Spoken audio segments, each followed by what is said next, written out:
Illustration 6. XYZ Limited makes three main products using broadly the same production methods and equipment for each. A conventional product costing system is used at present, although ABC system is being considered. So இப்போ வந்து traditional system தான் use பண்ணுறாங்க. ABC system வேணாலும் நம்ம use பண்ணலாங்கிற மாதிரி ஒரு ஐடியாவில் அவங்க இருக்காங்க. Details of the three product for a typical period are product labour hour per unit, machine hour per unit, material rupees per unit, volume அதெல்லாம் கொடுத்துருக்காங்க. எவ்வளோ யூனிட்ஸ் அவங்க ப்ரொடியூஸ் பண்ணுறாங்கன்னு கொடுத்துருக்காங்க. அந்த ஒரு யூனிட்க்கு எவ்வளோ லேபராக தேவைப்படுது, எவ்வளோ மிஷினாக தேவைப்படுது, எவ்வளோ மெட்டீரியல் தேவைப்படுதுன்னு சொல்லியிருக்காங்க. Direct labour cost are 8 per hour. So இந்த கொஸ்டினில் டேரெக்டாக வந்து அவங்க எவ்வளோ லேபர் காஸ்ட் அப்படின்னு கொடுக்கல. போன கொஸ்டின் மாதிரியே தான், ஆனால் போன கொஸ்டினில் டேரெக்டாக இவ்வளோ தான் வந்து லேபர் காஸ்ட், இவ்வளோ தான் மெட்டீரியல் காஸ்ட்டும் கொடுத்துருந்தாங்க. இப்போ என்னன்னா 8 per hour நம்ம லேபர் காஸ்ட் பே பண்ணுறோம். இப்போது எக்ஸ்க்கு கண்டுபிடிக்கணும்னா எப்படி கண்டுபிடிப்பீங்க? ஒரு மணி நேரத்துக்கு 8. எக்ஸ்க்கு வந்து ஒரு யூனிட்ஸ் ப்ரொடியூஸ் பண்ணுறதுக்கு 1.5 hours லேபர் தேவைப்படுது. ஸோ 8 into 1.5 into எவ்வளோ யூனிட்ஸ் இருக்குது, 3500 அப்படின்னு போட்டால் நமக்கு டோட்டல் லேபர் காஸ்ட் வந்துடும். புரியுதா? And production overheads are absorbed based on machine hour rate basis. Okay, so traditional costing சிஸ்டமில் அவங்க மெஷின் ஹாரை பேஸ் பண்ணி தான் production overheads வந்து absorb பண்ணுறாங்க. The rate for the period is ₹18 per machine hour. Further analysis shows the total production of overheads can be divided as follows. overheads வந்து இப்போ எவ்வளோ வந்து செட்டப்க்கு தேவைப்படுது அந்த மாதிரி கொடுத்துருக்காங்க. காஸ்ட் ரிலேட்டிங் டு செட்டப் வந்து டோட்டல் overheads 30% அந்த மாதிரி. Cost relating machinery, material handling, inspection அந்த மாதிரி கொடுத்துருக்காங்க. The following activity volumes are associated with the product line for the period as a whole. Product, number of setup, number of movement, number of inspections. So இதில் வந்து நம்ம driver rate அதெல்லாமே நம்ம தான் calculate பண்ணணும். You are required to calculate the cost per unit for each product using conventional method. Conventional methodனா traditional costingல. Okay, அதுக்கப்புறம் calculate the cost per unit of each product using ABC principles. ஓகேவா? So first வந்து இந்த மாதிரி பெரிய questions தான் நம்மளுக்கு எக்ஸாமில் வரும். ஃபஸ்ட்டு 2 இல்லஸ்ட்ரேஷன்லாம் சும்மா சின்ன குழந்தைங்க கொஸ்டின், அதெல்லாம் எம்சிக்யூவில் தான் வரும். Okay, computation of cost per unit using conventional method. 3 product இருக்குது, எக்ஸ், ஒய் அண்ட் இசட்னு. X, y, z. Okay, so நம்ம அப்படியே எல்லா காஸ்ட்டும் ஆட் பண்ண போகிறோம், அவ்வளோதான். இங்கே வந்து மெட்டீரியல் வந்து ருபீஸ் பர் யூனிட்டில் கொடுத்துருக்காங்க. ஒரு யூனிட்க்கு எவ்வளோன்னு கொடுத்தாங்க. மெட்டீரியல் வந்து 25, 15 அண்ட் 30. ஸோ மெட்டீரியல் வந்து 25, 15, 30. ஓகே, நெக்ஸ்ட்டு வந்து லேபர் வந்து ஹவர்ஸாக கொடுத்துருக்காங்க. கரெக்டாக நம்ம இப்போ டிஸ்கஸ் பண்ணோம்ல, ஒரு ஹவருக்கு நம்ம 8 ரூபா பே பண்ண போகிறோம். எக்ஸ் வந்து 1.5 hours யூஸ் பண்ணுது. ஓகே, அப்போ ஒரு யூனிட்க்கு 8 into 1.5ன்னு போட்டுடலாம். கரெக்டாக புரியுதா? ஒரு மணி நேரத்துக்கு வந்து நம்ம 8 ரூபா அவங்களுக்கு லேபருக்கு கொடுக்க போகிறோம். எக்ஸ் ஒரு யூனிட் ப்ரொடியூஸ் பண்ணுறதுக்கு நமக்கு 1.5 மணி நேரம் தேவைப்படுது. அப்போ 8 into 1.5. புரியுதா? ஸோ லேபர் வந்து எக்ஸுக்கு, ஓகே எழுத மாட்டேங்குது, oh my god, 8 into 1.5. Okay, next ஒய்க்கு வந்து 3.5 தேவைப்படுது. So 8 into 3.5. ஒரே நிமிஷம், 3.5 கிடையாது, தப்பு, இது ஹாஃப். ஓகே, லேபர் ஹார்ஸ் தான் எடுக்கிறோம், ஹாஃப். அப்போ 8 into half. 8 into halfனா 0.5. ஓகே, அப்போ இசட்டுக்கு வந்து எவ்வளோ? 8 into இசட்க்கு எத்தனை மணி நேரம்? 2. அப்போ 8 into 2. ஓகேவா? அப்போ 8 2s are 16. 8ல் பாதி 4. 8ல் வந்து 1.5னா 8 into 1.5 வந்து 12. ஓகேவா?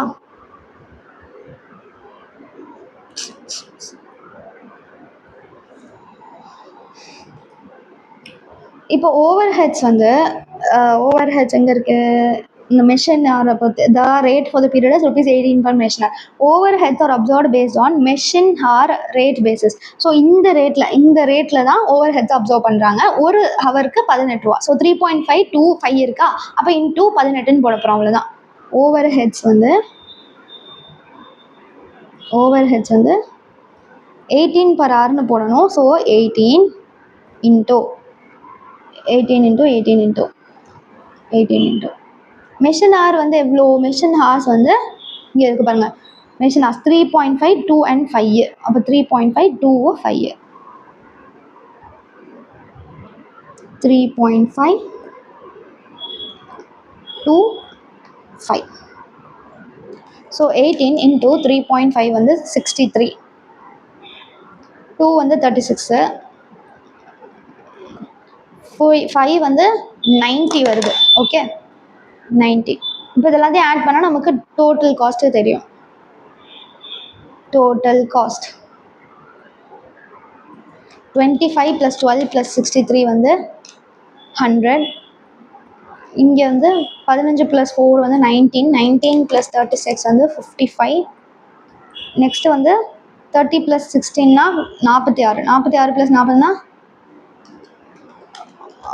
சாரி இது 40 கிடையாது 90 + 90னா 136. ஓகே ஸோ அவ்வளோதான் ட்ரெடிஷ்னல் காஸ்டிங். புரியுதா? இப்போ ஆக்டிவிட்டி பேஸ்டு காஸ்டிங்கில் தான் நமக்கு வேலையே இருக்குது. ஏன்னா காஸ்ட் டிரைவர்லாம் அவங்க கொடுக்கல, அந்த ஓவர் ஹெட்ஸுமே அவங்க டைரெக்டாக கொடுக்கவே இல்லை. ஓகேவா? பி வந்து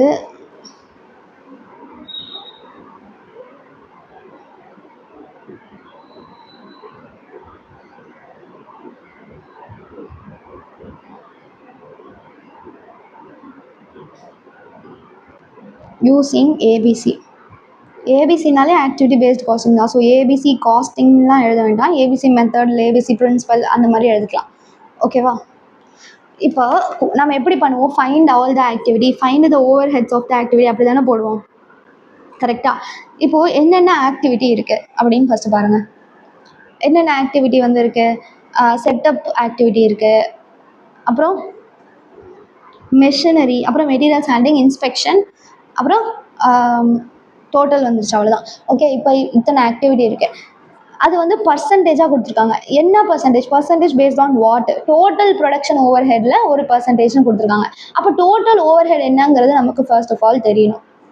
கரெக்டாக? புரியுதா? ஓகே டோட்டல் ஓவர் ஹெட் வந்து என்னன்னு தெரிஞ்சதுனால தான் நம்ம அதை பேஸ் பண்ணி கண்டுபிடிக்க முடியும். ஓகேவா? இப்போ டோட்டல் ஓவர் ஹெட்டை எப்படி கண்டுபிடிக்கிறது? இது என்ன கொடுத்துருக்காங்க? டோட்டல் ப்ரொடக்ஷன் ஓவர் ஹெட்டில் பர்சன்டேஜாக கொடுத்துருக்காங்களா? அப்போது production overheads are absorbed based on machine hour rate basis, the rate for the period is 18 per hour அப்படின்னு கொடுத்துட்டாங்க.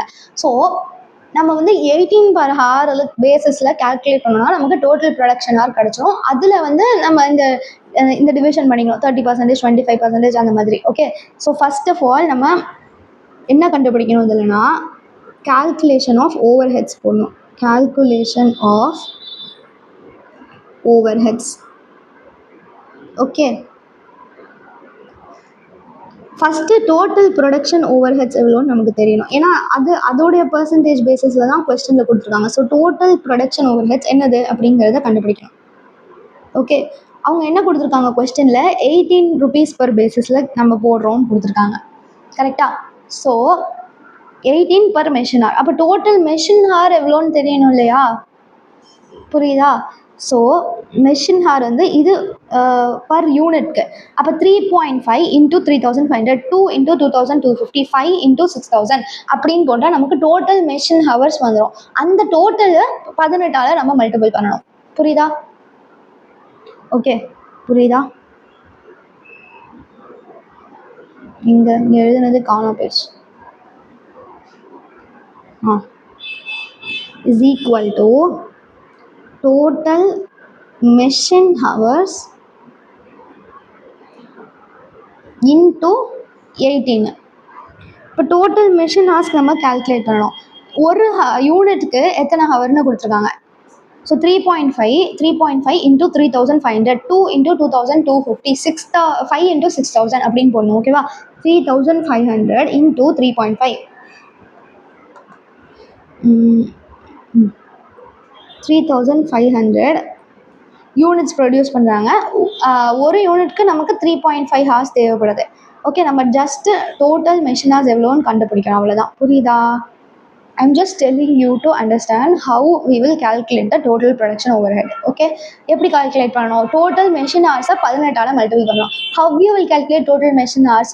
எல்லா ப்ராடக்ட்டுக்கும் எவ்வளோ மெஷின் ஹார்ஸ் தேவைப்படுதுன்னு. இப்போ எக்ஸுக்கு 3500 யூனிட்ஸ் இருக்குது, ஒரு யூனிட்க்கு 3.5 ஹார்ஸ் தேவைப்படுது. அதே மாதிரி ஒய்க்கு வந்து 2250 யூனிட்ஸ் இருக்குது, ஒரு யூனிட்க்கு 2 தேவைப்படுது. எப்படி கால்குலேட் பண்ணுறோம்? புரியுதா? ஓகேவா? 2250 2, அடுத்தது 6005 ப்ளஸ் 6000 இன்ட்டு 5 இன்ட்டு 18. ஓகே, இப்போ போடுங்க. 3500 into 3.5 m plus 2250 into 2 m plus 6000 into 5 m plus mrc into 18, 841 500 வருது. Okay, so rupees 841 500. இப்போ நம்ம ஒரு ஆக்டிவிட்டிக்கும் டிவைட் பண்ணிக்கலாம். என்னென்ன ஆக்டிவிட்டி இருக்குது? Setup machinery, material handling, inspection, overhead.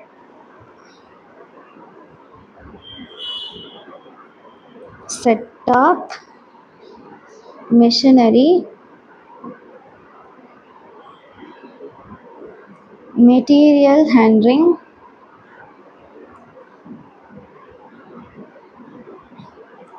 inspection, overhead. Okay, இதெல்லாம் என்னது? இதெல்லாம் ஆக்டிவிட்டீஸ். கொஸ்டினில் வந்து பர்சன்டேஜ் கொடுத்துருக்காங்க. ஓகே, அந்த பர்சன்டால் நம்ம மல்டிபிள் பண்ணோன்னா நமக்கு ஓவர் ஹெட் எவ்வளோன்னு கிடைக்கும். என்ன பர்சன்டேஜ் கொடுத்துருக்காங்க? 30, 25, 22, 23.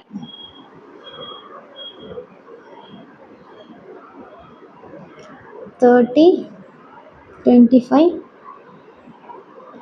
22, 30, 25, 22, ஒரே நிமிஷம், 23. ஓகே, இது என்னது? ஓவர் ஹெட்டா? ஓகே, இது ஓவர் ஹெட்டுங்கிறது இங்கே டோட்டல் ஓவர் ஹெட், டோட்டல் இது. ஓகே, இங்கே எப்படி ஓவர் ஹெட் வந்ததுன்னு தெரில, அவ்வளோதானே? ஓகே, இது வந்து பர்சன்டேஜ் எதில் போடணும்னா, இப்போ நம்ம கண்டுபிடிச்சல 841 500, அதில் தான் அந்த பர்சன்டேஜை போடணும். ஓகே, 841 500க்கு இந்த பர்சன்டேஜை போடணும். இன்டூ 30%, 52450 வருது.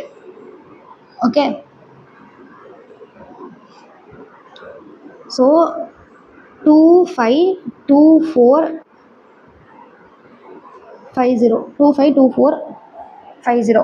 நெக்ஸ்ட்டு 25%, 210,375. நெக்ஸ்ட்டு 22%, 185, 130. அப்புறம் 23%, 193, 545. இதுதான் வந்து டோட்டல் ஓவர் ஹெட்ஸ். இப்போ வந்து நம்ம காஸ்ட் டிரைவர் ரேட்லாம் கண்டுபிடிச்சிடலாமா? ஓகே, காஸ்ட் டிரைவர் ரேட் இல்லைன்னா அந்த ஏவிசி ரேட்னு சொல்லுவோம்ல, அது computation of cost driver rate. Okay, எப்படி கண்டுபிடிப்போம்? Find the activity, calculate the overhead of each activity, find the cost driver,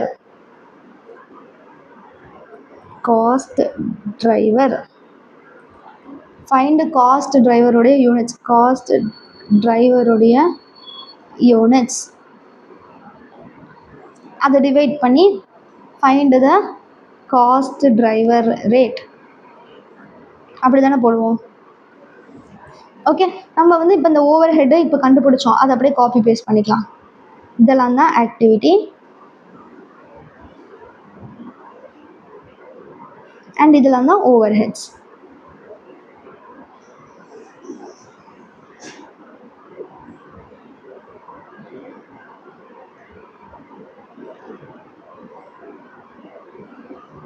okay, cost driver கண்டுபிடிக்கணும். இப்போ ஃபர்ஸ்ட் வந்து செட்டப் இருக்குது. செட்டப் வந்து எதை பேஸ் பண்ணியிருக்கோம்? நம்பர் ஆஃப் செட்டப்ஸை பேஸ் பண்ணியிருக்கோம். Number of setups. ஓகேவா? அந்த யூனிட்டும் அவங்க கொடுத்துட்டாங்க 660. Okay, number of setups and 660 போடணும். So number of setups 660. இப்போ டிவைட் பண்ணால் வந்துடுமா, 2252450 டிவைடட் பை 660 போட்டால் 382.5 வருது. ஸோ 382.50. நெக்ஸ்ட்டு வந்து நெக்ஸ்ட் என்ன ஓவர் ஹெட்டு, என்ன ஆக்டிவிட்டி, நெக்ஸ்ட் வந்து மெஷினரி வந்து பேஸ்ட் ஆன் மெஷின் ஹவர்ஸ் தானே இருக்கும். So machinery will be based on machine hours. So machine hours நம்ம இப்போ கால்குலேட் பண்ணுவோம்ல, அதை போடணும். இது எல்லாத்தையும் மல்டிபிள் பண்ணால் வருதுல்ல அது.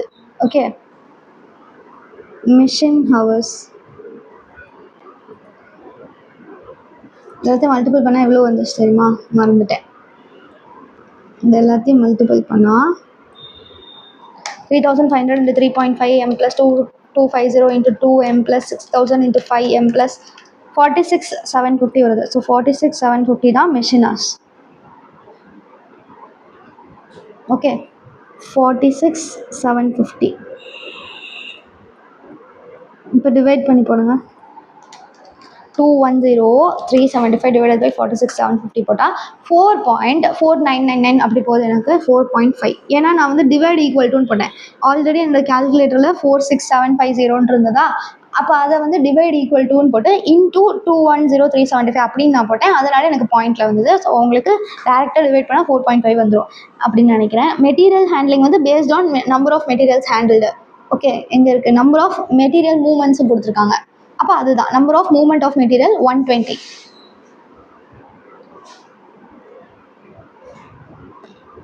Number of movement of material 120. So 185 130 divided by 120 1542.75 வருது. ஸோ 1542.75. நெக்ஸ்ட் என்ன இருக்குது, இன்ஸ்பெக்ஷன் வந்து நம்பர் ஆஃப் இன்ஸ்பெக்ஷன் பேஸ் பண்ணியிருக்கோம். Number of inspection 910. Cost driver கண்டுபிடிக்க தெரிஞ்சிச்சுனால இந்த சாப்டர் வந்து ஜுஜுபி தான். 910. ஸோ 193,545 டிவைடட் பை 910 போட்டால் 212.6868 போகுது. அப்போ 212.69 எடுத்துக்கலாம். 212.69. ஓகே, இப்போ என்ன பண்ணணும், இதை வந்து அலோகேட் பண்ணணும் XY இந்த Zக்கு. அதுக்கப்புறம் ஓவர் ஹெட் வந்து அதுக்கப்புறம் அந்த மெட்டீரியல் லேபர்லாம் ஆட் பண்ணி டோட்டல் காஸ்ட் வந்து கண்டுபிடிக்கணும். ஓகே, இப்போ அலோகேஷன் ஆஃப்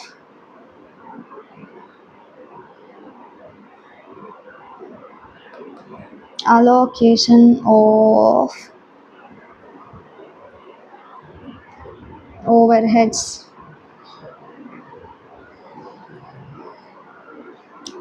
என்னென்ன product, XY and Z. So X Y Z.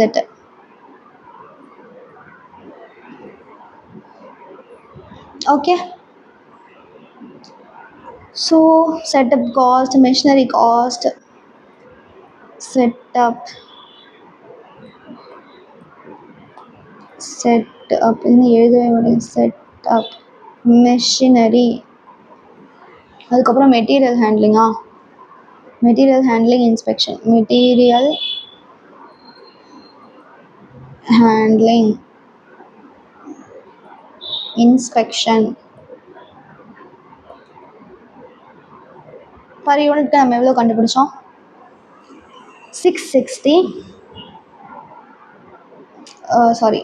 382.5, 382.5, அப்புறம் 4.5, அப்புறம் 1542.75, 1542.75, அப்புறம் 212.69, 212.69. ஓகே,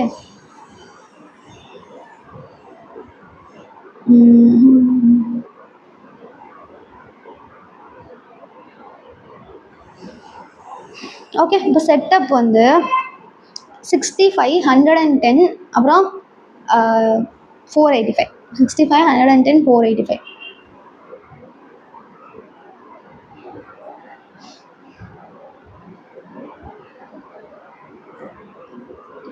$65 110 485.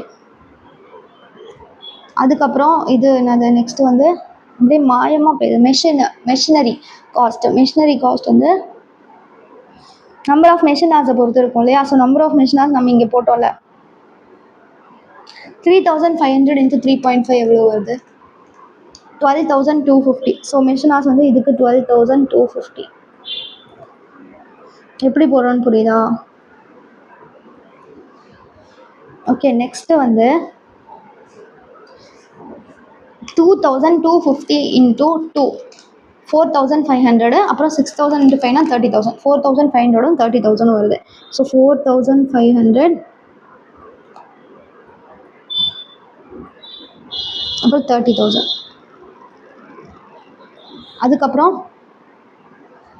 அதுக்கப்புறம் இந்த material handling cost, number of material handle base பண்ணியிருக்கோம்.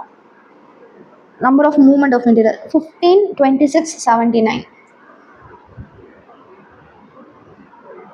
15, 26, 79. ஓகே, அதுக்கப்புறம் லாஸ்ட் ஒன் வந்து இன்ஸ்பெக்ஷன் வந்து நம்பர் ஆஃப் இன்ஸ்பெக்ஷன்ஸை பேஸ் பண்ணியிருக்கோம். 150, 190, 570. 150, 190, 570. இப்போ எல்லாத்தையும் மல்டிபிள் பண்ணி போடுங்க. 382.5 into 65 2486.25. சாரி 2.5 2.50 110 42075 42075.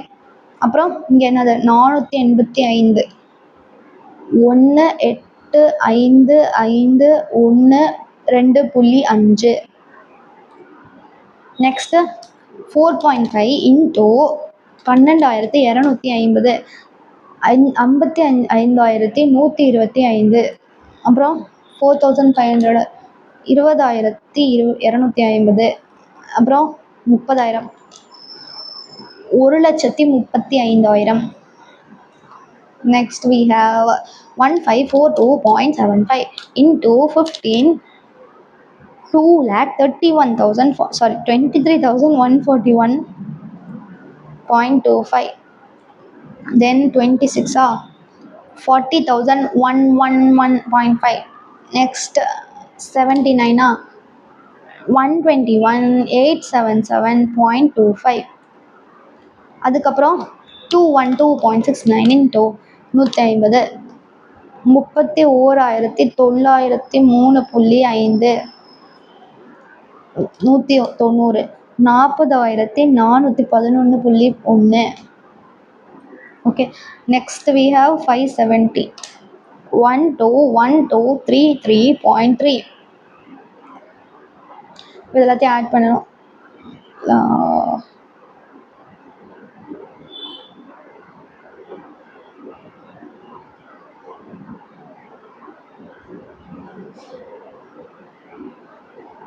இதெல்லாத்தையும் ஆட் பண்ணால் டோட்டல் காஸ்ட் வரும். அதை வந்து divided by number of units போடணும். அப்போ வந்து நமக்கு என்ன கிடைக்கும்? காஸ்ட் பர் யூனிட் கிடைக்கும். ஃபைனா டோட்டல் காஸ்ட் எவ்வளோ வருது? 24,862.5 plus 5,125 plus 23,141.25 plus 31,903.5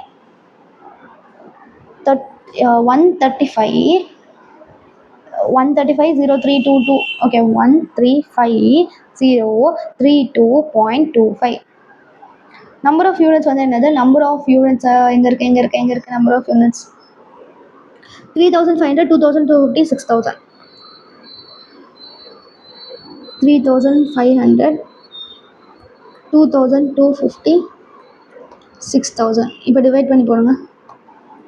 divide by 3,500 போட்டால் 38.58 வருது. 38.58. இப்போ எல்லாத்தையும் ஆட் பண்ண போட்டால் 42,075 plus 20,250 plus 40,111.5 plus 40,411.10 142,847.6 divided by 2,250 போட்டால் 63.5 487 வருது. So we will take as 63.49. Next 185,512.5 plus 1,35,000 plus 121877.25 plus 121233.3 56 36 at 23.05 divided by 6000 we will get as 93.937. So நம்ம 93.94 எடுத்துக்கலாம். ஓகே, அவ்வளோதான். முடிஞ்சதா? இல்லை, இன்னுமே நம்ம இந்த மெட்டீரியல் லேபர்லாம் ஆட் பண்ணணும். இது வந்து ஓவர் ஹெட் தான். ஸோ மெட்டீரியல் லேபரையும் ஆட் பண்ணணும்ல. நம்ம இந்த நார்மல் காஸ்டிங்கில் இருந்ததை அப்படியே காப்பி பேஸ்ட் பண்ணிக்கலாம்.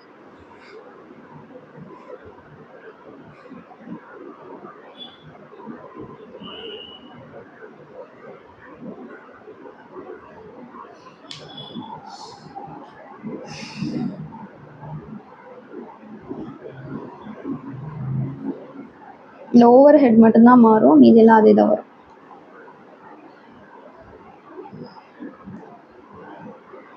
பர் யூனிட்க்கு எவ்வளோ வருது நமக்கு? 38.58 63.49 அப்புறம் 93.94. இப்போ எல்லாத்தையும் ஆட் பண்ணி போடுங்க. 25 + 12 + 38.58 we will get 25 + 12 + 30 75.58. 15 + 4 வந்து 19. 19 + 63.49 போட்டால் 82.49. நெக்ஸ்ட் வந்து 30 + 16 46. 46 + 93.94 139.94 வருது. ஓகே, ஸோ அவ்வளோதான் இந்த இல்லஸ்ட்ரேஷன். Next illustration 7 பார்க்கலாம். Vikas Associates, a firm of cost and management accountants, offers 3 different types of services, namely accounting, auditing, taxation and management consultancy. Okay, 3 services கொடுக்குறாங்க அந்த CMA firm. Each service is charged on the basis of number of billable hours. The average charge per billable hour is 500. For the year ending 31st March 2024, the firm projects the following estimate of direct and indirect costs அப்படின்னு கொடுத்துருக்காங்க. அப்புறம் until 31/3/2023, the firm has been allocating the indirect cost on the basis of billable hours. For the year ended 31st March 2024, it was decided to introduce a system of ABC to capture indirect cost more accurately. Okay, 31st March 2023 வரைக்கும் அவங்க traditional costing தான் follow பண்ணிட்டு இருந்தாங்க. அதுக்கப்புறம் அவங்க ABC follow பண்ணலாம் அப்படின்னு ஆரம்பிச்சாங்க. Following data were gathered accordingly அப்படின்னு கொடுத்துருக்காங்க. Prepare a profitability statement on the basis of conventional costing. Prepare a profitability statement on the basis of activity based costing. 3 வந்து draw a comparative statement of indirect cost and profits. Okay, so ட்ரெடிஷ்னலுக்கும் இந்த activity based காஸ்டிங்க்கும் என்ன difference வருதுங்கிற மாதிரி difference போட சொல்கிறாங்க. ஓகேவா? அதுக்கப்புறம் வந்து any suggestion for improving the billable charge on the basis of ABC achieving the same rate of margin is same rate of margin of 66.667% on total cost. So profit வந்து total costல 66.667% அப்படின்னு கொடுத்துருக்காங்க. So first வந்து profitability statement on the basis of conventional costing கேட்டிருக்காங்க. Okay, so profitability statement on the basis of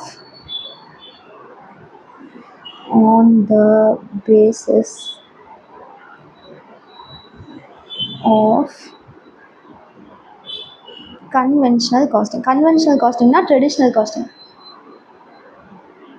Okay,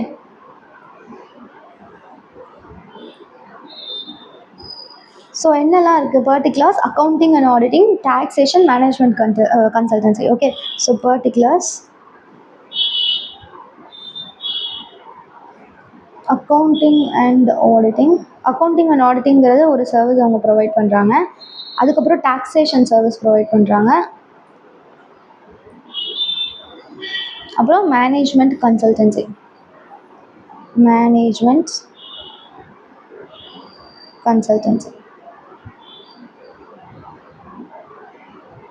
ஓகேவா? Next என்ன கொடுத்துருக்காங்க? Traditional காஸ்டிங்கில் என்னெல்லாம் வரும்? ட்ரெடிஷ்னல் காஸ்டிங்கில் வந்து பில்லபிள் ஹவர்ஸை பேஸ் பண்ணி தான் போடுறாங்க. கரெக்டாக? So the average charges based on billable hours ஒரு ஹவருக்கு 500 போட்டிருக்காங்க. ஸோ பில்லபிள் ஹவர்ஸ் வந்து என்னது? 55,000, 35,000, 10,000. ஓகே, ஸோ இது ருபீஸ் அண்ட் லேக்ஸில் இருக்குது. நம்மளும் ருபீஸ் அண்ட் லேக்ஸில் எழுதிக்கலாம். rupees in lakhs. Questionல rupees in thousands, rupees in lakhs இருந்ததுன்னா நம்மளும் அதில் தான் எழுதணும். ஓகே, ஸோ ஃபர்ஸ்ட் வந்து billable hours. billable hours வந்து கொஸ்டினில் இருக்குல்ல, 55,000, 35,000, 10,000. அதை ஃபஸ்ட்டு எழுதிக்கலாம். 55,000, 35,000 அண்ட் 10,000. ஓகே, அதுக்கப்புறம் இப்போ வந்து அந்த ஒரு ஹவருக்கு வந்து 500 per hour, கரெக்டாக? ருபீஸ் 500 அப்படி தானே போட்டோம். இங்கே பாருங்க, the average charge per billable hours is rupees 500. அப்போ வந்து இதை வச்சு நம்ம ரெவன்யூ கண்டுபிடிச்சலாம். ஓகே, ஸோ ரெவன்யூ நம்ம வந்து ருபீஸ் அண்ட் லேக்ஸில் போடுறோம். அப்படின்னா 55,000 இன்டூ 500 டிவைடட் பை 1 lakh, 275 வருது. ஓகே, இங்கே 35,500 போட்டால் 175 லேக்ஸ் வருது. நம்ம 175ன்னு எழுதுவோம். நெக்ஸ்ட்டு 10,000 இன்டூ 500 போட்டால் 500, சாரி, இது எவ்வளோ வருதுன்னா 5 lakhs வருது. சாரி, 50 lakhs வருது. ஸோ 15 போடுவோம். ஓகேவா? இப்போ இதிலேருந்து காஸ்ட்டை மைனஸ் பண்ணணும். இங்கே வந்து டைரக்ட் காஸ்ட், இன்டைரக்ட் காஸ்ட் கொடுத்துருக்காங்க. டைரக்ட் காஸ்ட் வந்து 250, 100, 150. ஓகே, டைரக்ட் காஸ்ட் வந்து அந்த 3 இதுக்கும் அவங்களே வந்து பிரித்து கொடுத்துட்டாங்க. 100, 150. ஓகேவா? டைரக்ட் காஸ்ட் வந்து 3 டிபார்ட்மெண்ட்டுக்கு அவங்களே பிரித்து கொடுத்துட்டாங்க. 100, 150. Next indirect cost.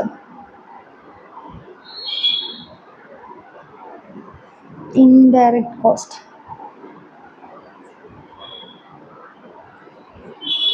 Indirect cost question எவ்வளோ இருக்குது? 50 இருக்குது. 50 வந்து ஒரு மணி நேரத்துக்கு. ஓகேவா? இப்போ இந்த டிஃப்ரெண்ட்டாக இப்படி தான் கொடுத்துருக்காங்களா, அது வந்து ஒரு மணி நேரத்துக்கு. 50 வந்து பர் ஹவர். ஓகே, நம்ம அந்த பில்லபிள் ஹவர்ஸை வச்சு கண்டுபிடிக்கணும். Indirect cost at rupees 50 per hour, 50 per hour. Okay, so 50 into 55,000 போட்டால் 2 lakhs 7, ஓகே, 27 lakhs 50,000 வருது. அப்போ 27.5 நம்ம ருபீஸ் அண்ட் லேக்ஸில் எழுதணும்ல, அதனால் இப்படி போட்டுக்கலாம். இப்போ 35,000 போட்டால் 17 lakhs 50,000. ஸோ 17.5. 10,000க்கு போட்டால் 5 lakhs வருது. ஸோ 5. அவ்வளோதான். இப்போ வந்து டோட்டல் காஸ்ட் போட்டுடலாமா? நமக்கு டைரக்ட் காஸ்ட்டு இன்டைரக்ட் காஸ்ட்டு தெரிஞ்சிருச்சு. இதை வச்சு டோட்டல் காஸ்ட் போட்டுடலாமா? ஓகேவா?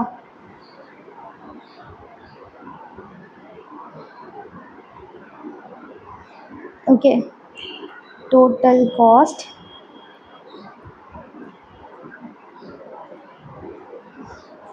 $127.5. டைரக்டே இன்டைரக்டே ஆட் பண்ணணும், அவ்வளோதான். இதில் 117.5 அப்புறம் 55. இப்போ ரெவன்யூலேருந்து காஸ்ட்டை மைனஸ் பண்ணால் you will get profit.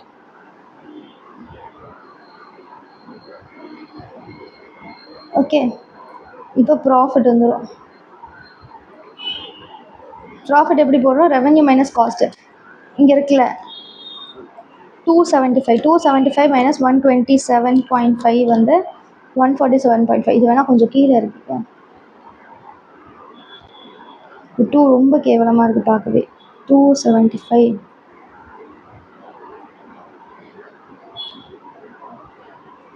Okay,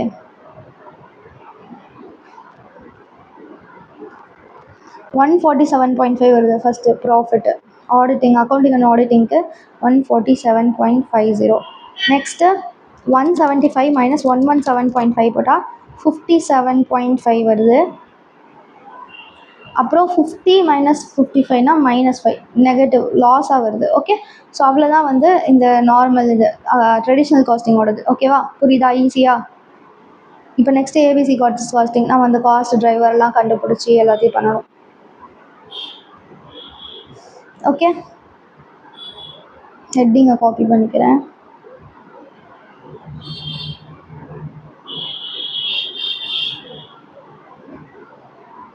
sorry,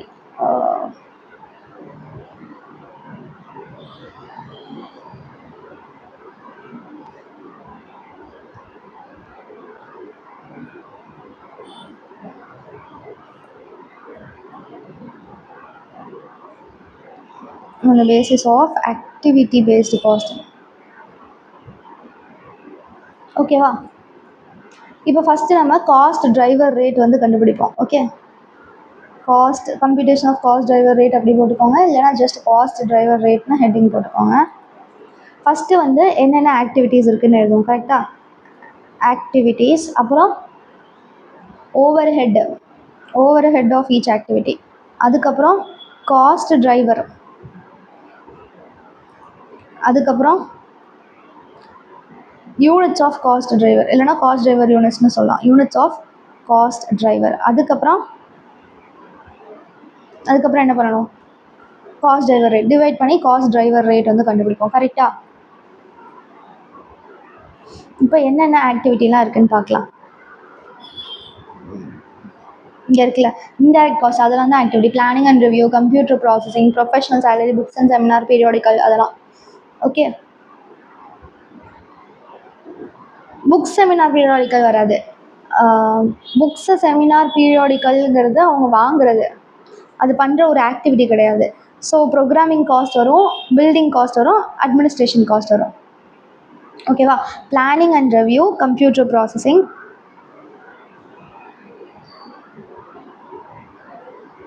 planning and review, computer processing. அப்புறம் வேறு என்ன ஆக்டிவிட்டி இருக்குது? பிளானிங் அண்ட் ரிவ்யூ போட்டோம், கம்ப்யூட்டர் ப்ராசஸிங் போட்டோம், அப்புறம் ப்ரொஃபஷனல் சேலரிஸ். இந்த books, seminars and periodicals is what we buy. Okay, so நம்ம வாங்குறது, அதுக்கு எதுவும் வந்து அலோகேட் பண்ண தேவையில்லை. ஸோ கம்ப்யூட்டர் ப்ராசஸிங் போட்டாச்சா. அப்புறம் professional salaries, programming cost, professional salary, programming cost. So professional salary, programming cost,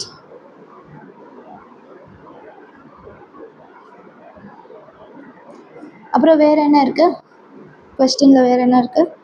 building cost and general administration cost இருக்குது. Okay, building cost, general administration cost, general administration admin எழுதிக்கலாம். Okay, admin cost. இப்போது over heads வந்து எவ்வளோ கொடுத்துருக்காங்க, அந்த cost, total cost வந்து எவ்வளோ கொடுத்துருக்காங்கன்ட்டு எழுதிக்கலாம். பிளானிங் அண்ட் ரிவ்யூ வந்து 7.5, 7.5, 7.2, 5.6. ஓகே, 7.5, 7.2, 5.6, 8, 4.9. ஓகே, ஸோ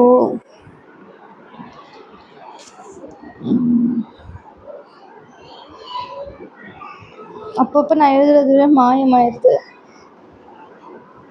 ஓகே, இதோ இருக்குது. ருபீஸ் அண்ட் லேக்ஸில் எழுதுகிறோம் இல்லையா நம்ம. ஸோ 7.5, 7.2, ஓகே, 7.5, 7.2, 5.6, 8, அப்புறம் 4.9, அப்புறம் 4.9, அப்புறம் 15. ஓகே, இப்போ இந்த ஆக்டிவிட்டீஸ்க்கான காஸ்ட் டிரைவர் என்னது அப்படிங்கிறத நம்ம கண்டுபிடிக்கணும். சரியா? ஸோ இது வந்து ஃபுல்லாக பேஸ்ட் ஆன் லாஜிக் தான். பிளானிங் அண்ட் ரிவ்யூ, நம்ம இப்போ பிளான் பண்ண போகிறோம் அண்ட் நம்ம பண்ண பிளான் கரெக்டாக அப்படின்ட்டு செக் பண்ண போகிறோம். அதுதான் பிளானிங் அண்ட் ரிவ்யூ. அது பேஸ்ட் ஆன் என்ன இருக்கும்? பில்லபிள் ஹவர்ஸ் இருக்குமா, இல்லை இடிபி ஒரு சிஇபி ஹவர்ஸ் இருக்குமா, இல்லை ப்ரொஃபஷனல்ஸ், அதுக்கும் இதுக்கும் சம்மந்தமே கிடையாது. நம்பர் ஆஃப் ப்ரொஃபஷனல்ஸ் சம்மந்தமே கிடையாது. அப்புறம் ப்ரோக்ராமிங் ஹவர்ஸை பேஸ் பண்ணியிருக்குமா, இல்லை ப்ரோக்ராமிங் காஸ்ட் தான் ப்ரோக்ராமிங் ஹவர்ஸை பற்றி பேஸ் பண்ணியிருக்கோம். பில்டிங் வந்து பில்டிங் காஸ்ட், அட்மினிஸ்ட்ரேஷன் பற்றி. அப்படின்னா பிளானிங் அண்ட் ரிவ்யூ வந்து பில்லபிள் ஹவர்ஸை பேஸ் பண்ணி தான் இருக்கும். Okay, billable hours. ஓகேவா? ஸோ பிளானிங் வந்து பில்லபிள் ஹவர்ஸை பேஸ் பண்ணி இருக்கும். Billable hours. Next we have computer processing. அதுக்கு தான் அந்த EDP CEP hours, EDP or CEB hours. Professional சேலரிக்கு number of professionals. Okay,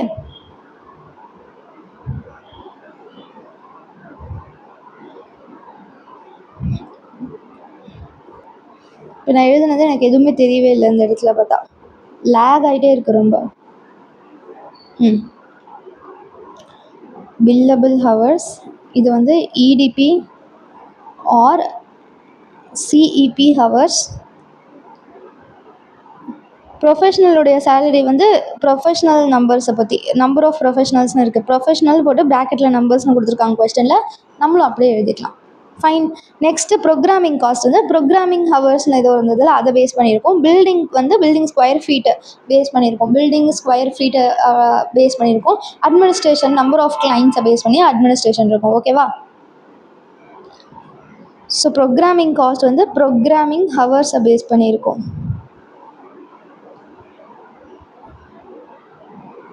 building cost வந்து பில்டிங் ஸ்கொயர் ஃபீட்டை பேஸ் பண்ணியிருக்கோம். அட்மினிஸ்ட்ரேட்டிவ் காஸ்ட் வந்து administration number of administrative cost வந்து administration number of கிளைண்ட்ஸ்னு இருந்ததில்ல, அதை பேஸ் பண்ணி இருக்கும். இப்போ நெக்ஸ்ட்டு வந்து யூனிட்ஸ் ஆஃப் காஸ்ட் டிரைவர் வந்து கண்டுபிடிக்கணும். ஸோ யூனிட்ஸ் வந்து எப்படி கண்டுபிடிக்கிறது? ஓகே, இப்போ இது எல்லாத்தையும் ஆட் பண்ணுங்கள். 55,000 + 35,000 + 10,000 எவ்வளோ வருது? 55,000 + 35,000 + 10,000 போட்டால் 1 lakh வருது. ஸோ அது வந்து 1 lakh தான். இப்போ இது 5,000 + 2,500 + 500 வந்து 8,000 வருமா? ஓகே, ஸோ 1 lakh அப்புறம் 8,000.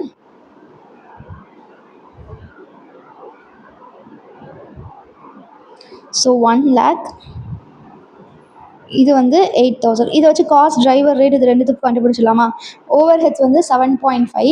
So 7.5 divided by 7.5 means 7,50,000. Okay, divided by 1 lakhனா அதே தானே வரும், 7.5 தான் வரும். ஓகே, புரியுதா? 7.5னா இது வந்து பர் யூனிட் வரும். Okay, don't get confused. இது வந்து லேக்ஸு. ஓகேவா? இங்கே நம்ம எழுதுறது 7.5, 7.2 இதெல்லாம் வந்து லேக்ஸில் இருக்குது. ஓகே, ருபீஸ் இன் லேக்ஸ். சரியா? இந்த யூனிட்ஸ் வந்து ஹோல் நம்பராக இருக்குது. சரியா? இப்போ 7.5 மீன்ஸ் 7,50,000. 7,50,000 டிவைட் பை 1 lakhனா 7.5 வரும். 7.5ங்கிறது பர் யூனிட். ஓகே, புரியுதா? இப்போ நெக்ஸ்ட்டு இது வந்து 7.2 அப்படின்னா 7,20,000. 7,20,000 டிவைடட் பை 8,000 போட்டால் 90 வருது. ஓகே, அப்போ இது 90 பர் யூனிட். ஓகேவா? நெக்ஸ்ட்டு ப்ரொஃபஷ்னல் நம்பர்ஸ் எத்தனை பேர் ப்ரொஃபஷ்னல்ஸ் வந்து இருக்காங்க? ப்ரொஃபஷ்னல்ஸ் வந்து 30 + 16 + 10 56 பேர் இருக்காங்க. புக்ஸு செமினார் கிடையாது. ப்ரோக்ராமிங் ஹவர்ஸ் பாருங்கள், இது எல்லாத்தையும் ஆட் பண்ணால் 4,000 வருது. ஸோ 56ம் 4,000ம் வருது இல்லையா? Okay, so 56 and 4,000. ஸோ 5.6னா 5,60,000 டிவைடட் பை 56 போட்டால் 10,000 வருது. இப்போ ஒரு யூனிட்க்கு 10,000. நெக்ஸ்ட்டு இது வந்து 8 அப்படின்னா 8 lakh. 8 lakh டிவைடட் பை 4,000 போட்டால் 200 வருது. ஸோ ஒரு யூனிட்க்கு 200. Next building square feet total add பண்ணுங்கள். பில்டிங் ஸ்கொயர் ஃபீட் 8,000 + 4,000 + 2,000 அப்படின்னா 14,000 வரும். இது வந்து எவ்வளோ வருது? 150 + 250 + 100னா 500. ஸோ 14,000 and 500 வருது. ஓகே, இதுக்கு 14,000ம் இதுக்கு வெறும் 500ம் வருது. சரியா? இப்போ டிவைட் பண்ணுங்கள். 4.9னா 4,90,000 டிவைடட் பை 14,000 போட்டால் 35. நெக்ஸ்ட்டு 15னா 15 lakhs 15 லட்சம் டிவைடட் பை 500 போட்டால் 3,000 வருது. ஓகேவா? இப்போ காஸ்ட் டிரைவர் ரேட் கண்டுபிடிச்சிட்டோம். இப்போ வந்து அந்த இன்டைரக்ட் காஸ்ட்டை வந்து அப்போர்ஷன் பண்ணணும், அலோகேஷன் பண்ணணும். Allocation of indirect cost. நம்ம வந்து காஸ்ட் டிரைவர் ரேட் கண்டுபிடிச்சோம்ல, அதை வச்சு அந்த அக்கௌண்டிங் அண்ட் ஆடிட்டிங்க்கு எவ்வளோ, அப்புறம் டாக்ஸேஷனுக்கு எவ்வளோ, அந்த மாதிரி போடணும். ஓகே, இன்டைரக்ட் டாக்ஸேஷன் போடுறேன். Indirect cost. ஓகேவா? அந்த மாதிரி அலோகேட் பண்ணணும். என்ன டிபார்ட்மெண்ட்லாம் இருக்குது? Accounting and auditing. என்னென்ன சர்வீஸ்லாம் அவங்க ப்ரொவைட் பண்ணுறாங்கன்னு கேட்குறேன். ஓகே, அக்கௌண்டிங் அண்ட் அது கொஸ்டினில் கொடுத்துருந்தாங்களா, அதுதான் அக்கௌண்டிங் அண்ட் ஆடிட்டிங். அப்புறம் டாக்ஸேஷன், அப்புறம் மேனேஜ்மெண்ட் கன்சல்டன்சி. கரெக்டாக? மேனேஜ்மெண்ட். நான் ஏற்கனவே எழுதுனதே காப்பி பேஸ்ட் பண்ணியிருக்கலாமோ? கேவலமாக போயிட்டே இருக்குது. ஓகே, இப்போ இந்த ஆக்டிவிட்டீஸ் தானே வரும். பிளானிங் அண்ட் ரெவ்யூ அந்த மாதிரி தான் வரும். ஓகேவா? நான் ஒன்று ஒன்றா போட்டுக்கிறேன். ஏன்னா வந்து நம்ம கேல்குலேஷனுக்கு ஸ்பேஸ் விடணும் இல்லையா? ஓகே,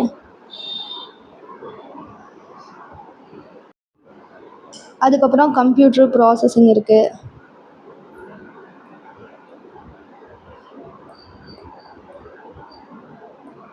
அப்புறம் ப்ரொஃபஷ்னல் சேலரி,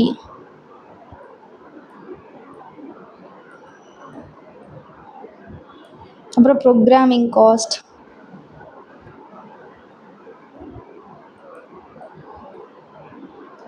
அப்புறம் பில்டிங் காஸ்ட்,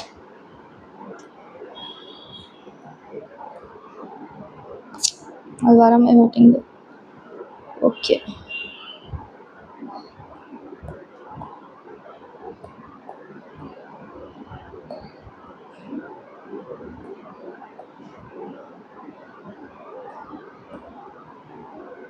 அப்புறம் ஜென்ரல் அட்மின் காஸ்ட். ஓகேவா?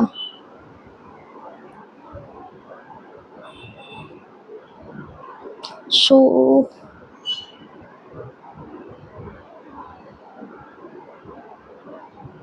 ஓகே, இப்போ நம்ம காஸ்ட் டிரைவர் ரேட் வந்து போட்டோம் இல்லையா, அதை வந்து காப்பி பண்ணிக்கலாம். ஓகே, 7.5 90 10,000. ஸோ 7.5 90 இங்கே வந்து 10,000. ஓகே, அப்புறம் வேறு என்ன கொடுத்துருக்காங்க? 235 3,000. 235 லாஸ்ட் வந்து 3,000. ஓகே, ஸோ இதே தான் எல்லா சர்வீசஸ்க்குமே வரும்.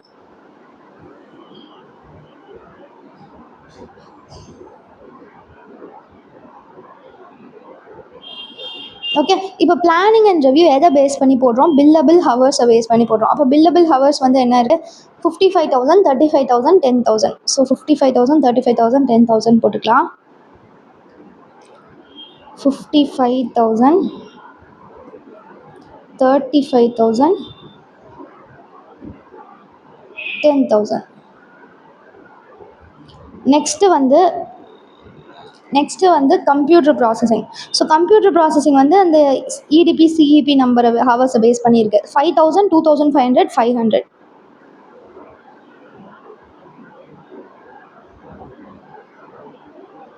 எனக்கு எதுவுமே தெரியல எழுதுனதெல்லாம். ஓகே, 5,000 2,500 500. ஓகேவா? நெக்ஸ்ட்டு வந்து ப்ரொஃபஷ்னல் சேலரி. ப்ரொஃபஷ்னல் சேலரி வந்து நம்பர் ஆஃப் ப்ரொஃபஷ்னல்ஸை பேஸ் பண்ணியிருக்கு. 30 16 10.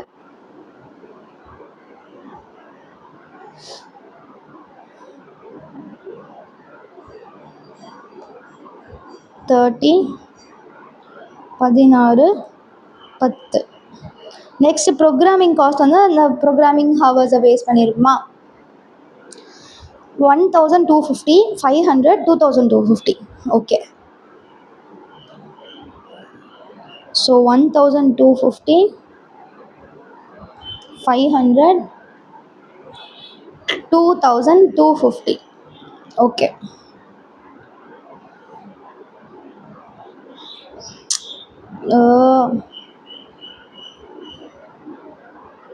ஓகேவா? நெக்ஸ்ட்டு பில்டிங் காஸ்ட் வந்து அந்த நம்பர் ஆஃப் ஸ்கொயர் ஃபீட் அதை பேஸ் பண்ணியிருக்கு. 8,000 4,000 2,000.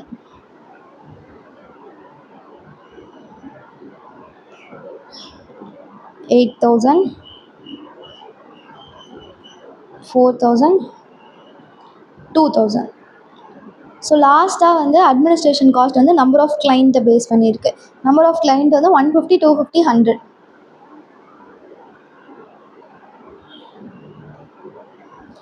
150 250 100. ஓகே,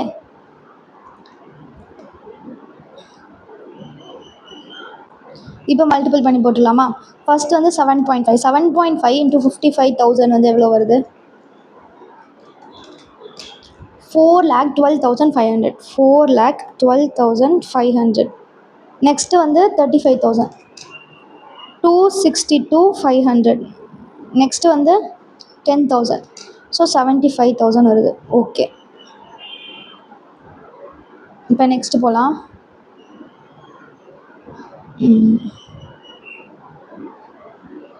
நெக்ஸ்ட்டு வந்து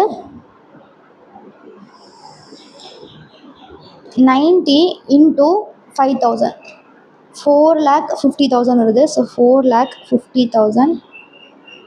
நெக்ஸ்ட்டு வந்து 2,500. அப்போ அதில் பாதி தான் வரும், 2,25,000. அதுக்கப்புறம் 500 அப்படின்னா அந்த 45,000 வரும், அவ்வளோதான். 45,000. ஓகே.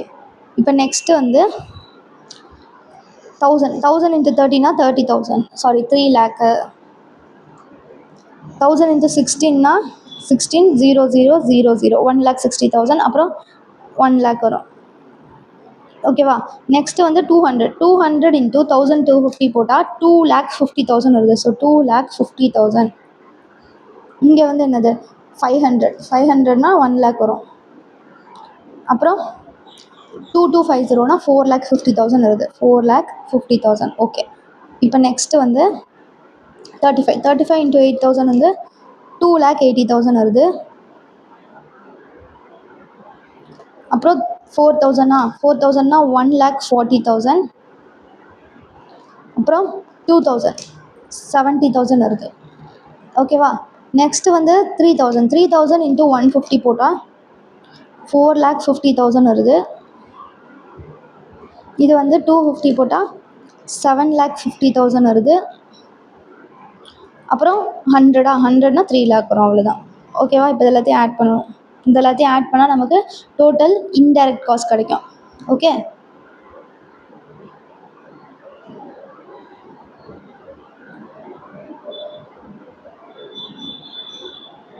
ஸ்கேல் வச்சு கோணையாக போடுற ஒரே ஆள் நானாக தான் இருப்பேன்.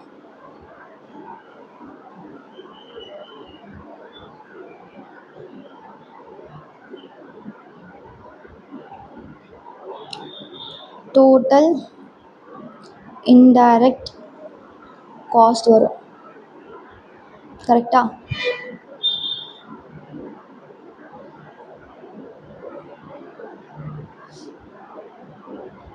ஸோ 412,500 + 4,50,000 + 3,00,000 + 2,50,000 + 2,80,000 + 4,50,000 போட்டால் 2,142,500 வருது.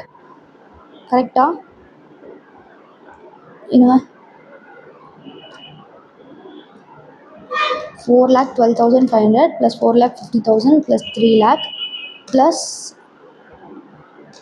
புக் செமினார் இருக்குல்ல, அதை விட்டாச்சு. புக் செமினார் வந்து ஆக்சுவல் எடுக்கணும். Okay, sorry. So book seminar நம்ம போடவே இல்லைல்ல, அது வந்து நம்ம எவ்வளோ வாங்குகிறோம் அப்படிங்கிறத பொறுத்து இருக்குது. அப்போ ஆக்சுவலாக நம்ம எவ்வளோ வாங்குகிறோமோ அதை பேஸ் பண்ணி தான் எடுக்கணும். அதை போட விட்டுட்டேன். ஸோ அதையும் இங்கே இன்க்ளூட் பண்ணிக்கலாம்.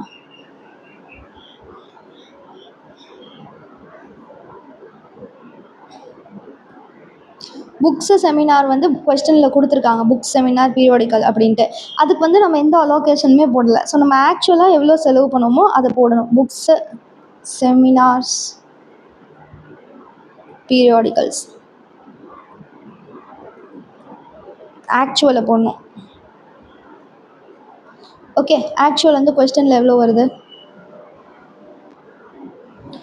1.8. ஓகே, 1.8 வந்து வருது.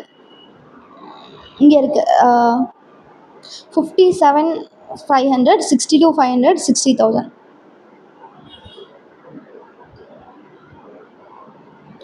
57,500 62,500 60,000. இப்போ வந்து ஆட் பண்ணலாம். ஓகேவா? ஸோ 412,500 + 4,50,000 + 3,00,000 ப்ளஸ் 57,500 + 2,50,000 + 2,80,000 + 4,50,000 போட்டால் 22 lakhs வருது. ஸோ 22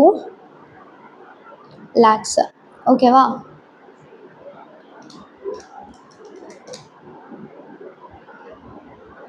அதுக்கப்புறம் இது 262,500 + 262,500 + 225,000 + 1,60,000 + 62,500 + 1,00,000 + 1,40,000 + 7,50,000 போட்டோன்னா 17 லட்சம் வருது. 17 lakhs. நெக்ஸ்ட்டு வந்து 75,000 + 45,000 + 1,00,000 + 60,000 + 4,50,000 + 70,000 + 3,00,000. 11 lakh வருது. ஓகேவா? ஸோ அவ்வளோதான் வந்து அலோகேஷன் ஆஃப் இன்டைரக்ட் காஸ்ட். இப்போ வந்து நம்ம அந்த ப்ராஃபிட்டபிலிட்டி ஸ்டேட்மெண்ட் வந்து போடணும். இப்போ ப்ராஃபிட்டபிலிட்டி ஸ்டேட்மெண்ட், ஸோ நம்ம அந்த நார்மல் காஸ்டிங்கில் அந்த ட்ரெடிஷ்னல் காஸ்டிங்கில் வந்து போட்டோம்ல, அதையே காப்பி பண்ணிக்கலாம். அதில் வந்து இந்த ஓவர் ஹெட்ஸ் மட்டும்தான் வந்து மாறும். ஓகேவா?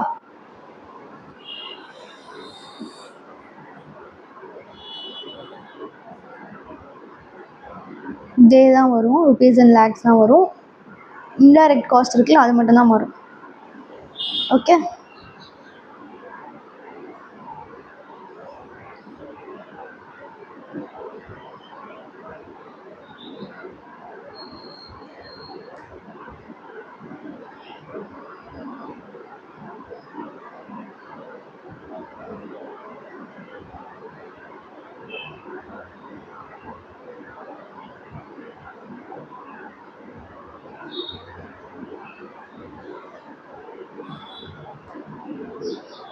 ஸோ இன்டைரக்ட் காஸ்ட் மாறுறதுனால டோட்டல் காஸ்ட் ப்ராஃபிட் அதுவும் மாறும். கரெக்டாக? இது என்ன அழிய மாட்டேங்குது? ஓகே,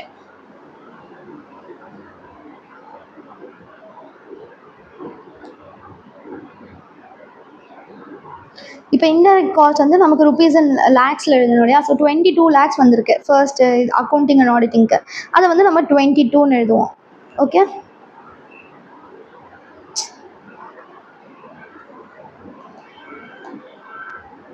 $22. நெக்ஸ்ட்டு 17 lakhs வந்திருக்கு, அது வந்து 17ன்னு எழுதுவோம். அதுக்கப்புறம் 11 lakh வந்திருக்கு, அப்போ 11ன்னு எழுதுவோம். இப்போ டோட்டல் பண்ணுங்கள், ஈஸியாக வந்துடும். 122, 117, 5 + 1 6, 161. ஓகே, இப்போ வந்து ப்ராஃபிட் கண்டுபிடிக்கணும். Revenue minus cost. So 275 minus 122 போட்டால் 5 - 2 3, 7 - 2 5, 2 - 1 1, 153 வரும். இதுக்கு எவ்வளோ வரும்? இது கால்குலேட்டரில் தான் போடும். 117 போட்டால் 58. நெக்ஸ்ட்டு வந்து 50 - 61, இதுலேயும் லாஸ் தான் வருது, அந்த 11 ரூபா லாஸ் வந்து வருது. ஓகேவா? இப்போ நெக்ஸ்ட்டு வந்து கொஸ்டினில் என்ன கேட்டாங்க? கம்பேரிட்டிவ் என்னமோன்னு போட சொன்னாங்களே, draw comparative statement of indirect cost and profit. Okay, அந்த நார்மல் மெத்தட்லேயும் ஏபிசிலையும் எவ்வளோ டிஃப்ரென்ஸ் வருது அப்படின்னு போடணும். ஓகேவா? கம்பேரிட்டிவ் ஸ்டேட்மெண்ட்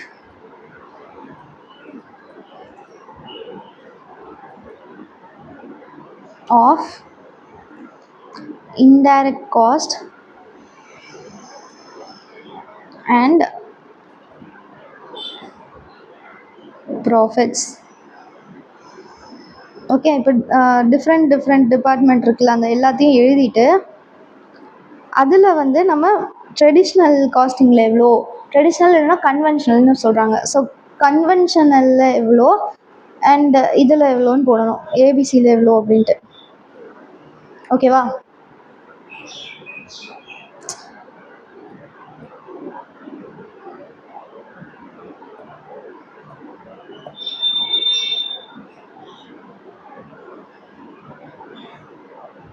இன்டைரக்ட் காஸ்ட்டுக்கும் ப்ராஃபிட்க்கும் மட்டும் தான் கேட்குறாங்க. ஏன்னா அந்த டேரக்ட் காஸ்ட் மெட்டீரியல்லாம் வந்து அதே தான் வரும், மெட்டீரியல் லேபர்லாம்.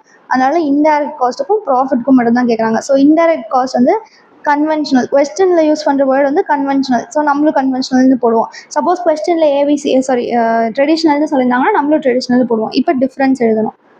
அதே மாதிரி ப்ராஃபிட்டும், ப்ராஃபிட்ஸ் கன்வென்ஷனல் எவ்வளோ, ஏபிசி எவ்வளோ, டிஃப்ரென்ஸ் எவ்வளோன்னு எழுதணும். ஓகேவா? இப்போ கன்வென்ஷனல் வந்து எவ்வளோ வந்தது இன்டைரக்ட் காஸ்ட்டு, இன்டைரக்ட் காஸ்ட்டும் ப்ராஃபிட்டும் கன்வென்ஷனலில் எவ்வளோ வந்ததுன்னு பார்த்துடலாம். ஓகே, இன்டைரக்ட் காஸ்ட் வந்து 27.5, 17.5, 5. ஸோ 27.5 அப்படியே நான் ஓகே 27.5, 17.5, 5. 27.5, 17.5, அப்புறம் 5. இங்கே நம்ம வந்து மாடர்ன் இதில் ஏபிசியில் எவ்வளோ போட்டோம்?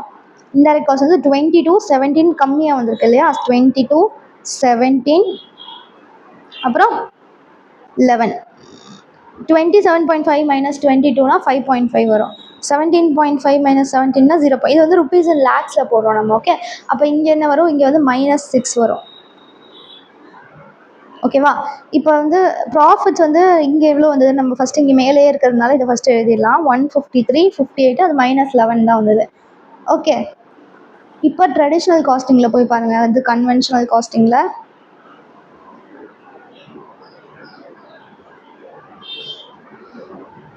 147.5, 57.5, -5.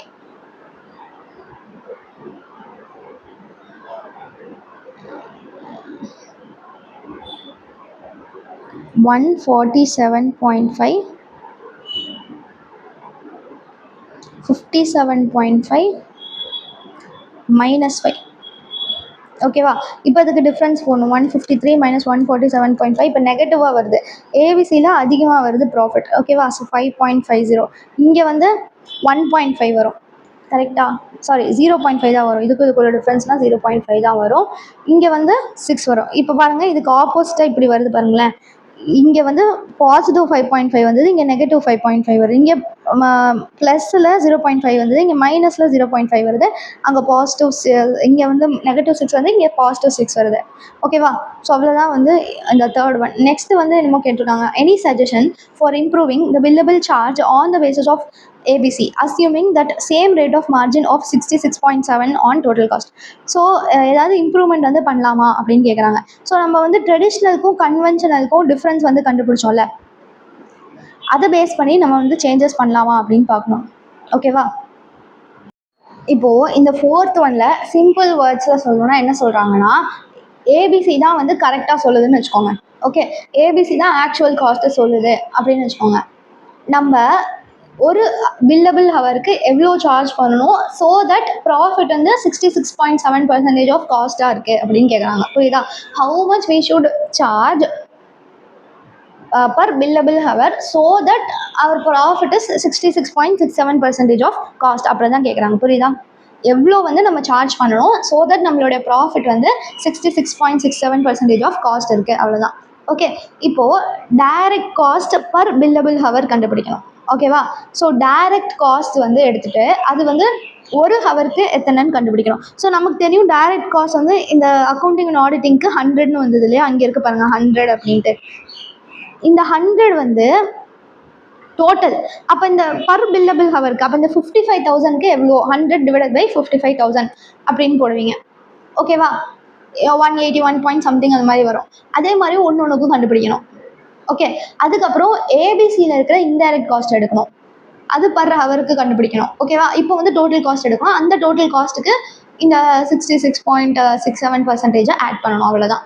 ஓகே, ஸோ இதில் என்ன சொல்கிறாங்கன்னா, any suggestion for improving the billable charge on the basis of ABC assuming the same rate of margin of 66% on total cost. அப்படின்னா என்ன சொல்கிறாங்கன்னா, ஏபிசி இருக்கிற இன்டைரக்ட் காஸ்ட்டு எடுத்துக்கோங்க. ஓகேவா? How much charge cost plus 66.67% ப்ராஃபிட்டாக வைக்கணும் அப்படின்னு நம்மளுடைய டார்கெட்டாக இருந்ததுன்னா, செல்லிங் ப்ரைஸ் எவ்வளோ இருக்கும்னு கேட்குறாங்க, அவ்வளோதான். இப்போ நம்ம காஸ்ட் ப்ளஸ் ப்ராஃபிட் ஆட் பண்ணால் ஒரு அமௌண்ட் வரும்ல, அதுதான் என்னன்னு கேட்குறாங்க, அவ்வளோதான். அதை கொஞ்சம் ஃபேன்சி லாங்குவேஜில் கொடுத்துருக்காங்க, அதனால் நமக்கு புரியாத மாதிரி இருக்கும். ஓகே, இப்போ போட்டுடலாமா? ஃபோர்த் ஒன் வந்து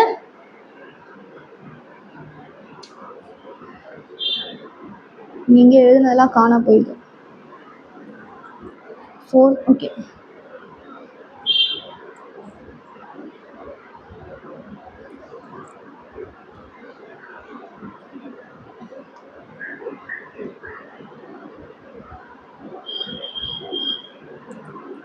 computation of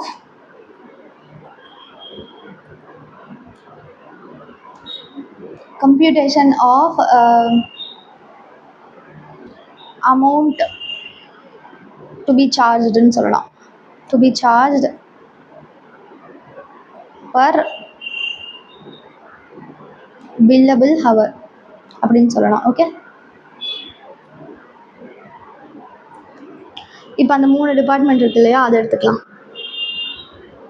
இதில் வந்து டோட்டலாக இருக்குது காஸ்ட்லாம் கரெக்டாக. நம்ம வந்து பர் ஹவருக்கு எவ்வளோன்னு போடணும், பர் யூனிட்க்கு. ஓகே, பர் யூனிட் மீன்ஸ் இந்த கொஸ்டினில் ஹவர்ஸ் தான். Okay,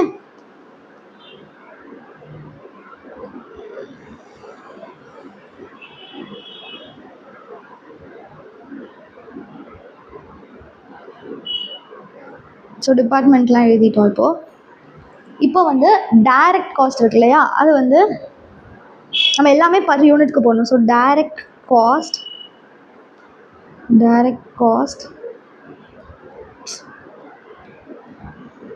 Gantt add more to this can. Okay, இப்போ நெக்ஸ்ட் பேஜில் போட்டுக்கலாம், வேறு ஒரு கேன்வாஸில் போட்டுக்கலாம். இதில் வந்து இடம் தீர்ந்துருச்சுன்னு சொல்கிறாங்க. ஸோ இதை நெக்ஸ்ட் வேறு ஒன்றில் போட்டுக்கலாம். நான் உங்களுக்கு பிடிஎஃப் அனுப்பும் போது எல்லாத்தையும் கன்சாலிடேட் பண்ணி அனுப்பிடுறேன். Don't worry about that.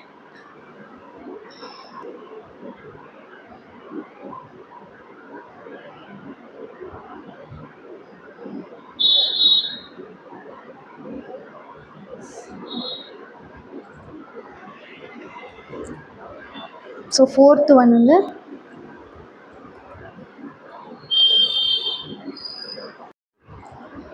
So நம்ம ஃபஸ்ட்டு டைரக்ட் காஸ்ட் எழுதுகிறோம் இல்லையா, டைரக்ட் காஸ்ட் வந்து டோட்டலாக இருக்குது.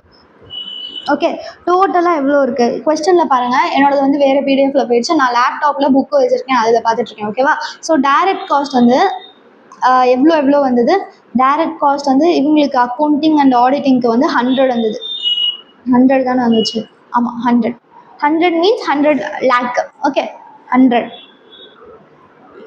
இதில் வந்து டாக்ஸேஷனில் வந்து 100, இதில் வந்து 50 வந்துச்சு. சரியா, இது வந்து டோட்டலாக இருக்கிறது. இப்போ நம்ம பர் யூனிட்க்கு போடணும்.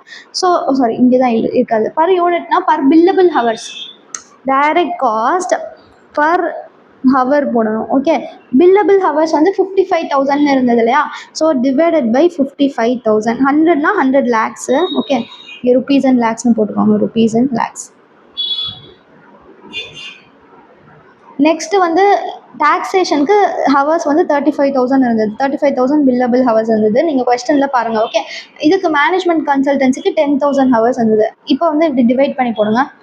100 லேக்ஸ் டிவைடட் பை 55,000 போட்டால் 181.82 அப்படி வரும். ஓகே, 181.818181 அப்படி போகுது. நம்ம 181.82ன்னு எடுத்துக்கலாம். 181.82ன்னு எடுத்துக்கலாம்.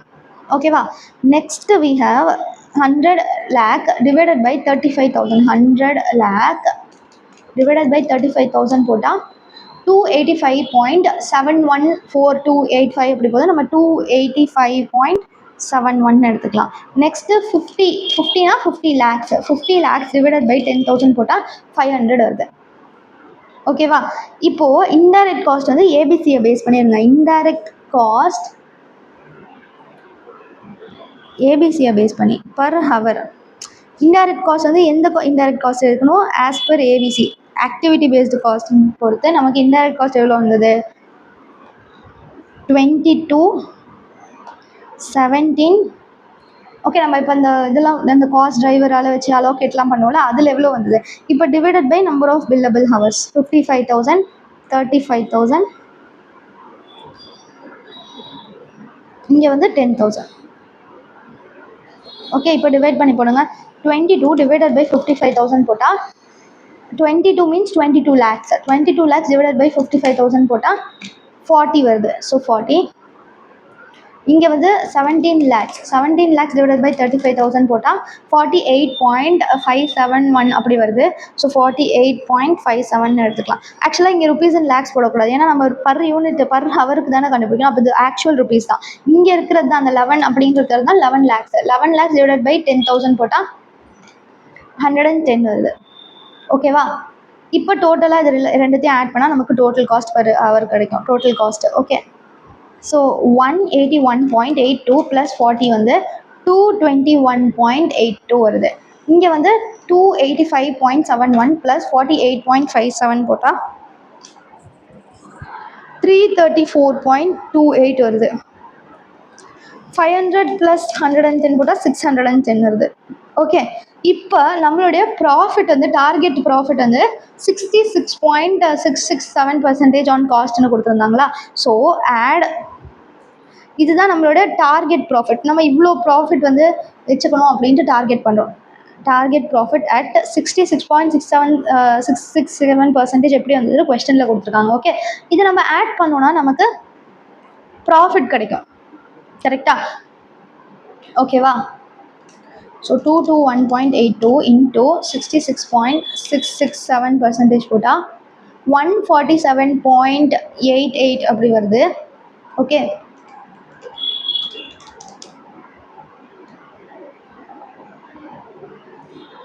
ஓகே.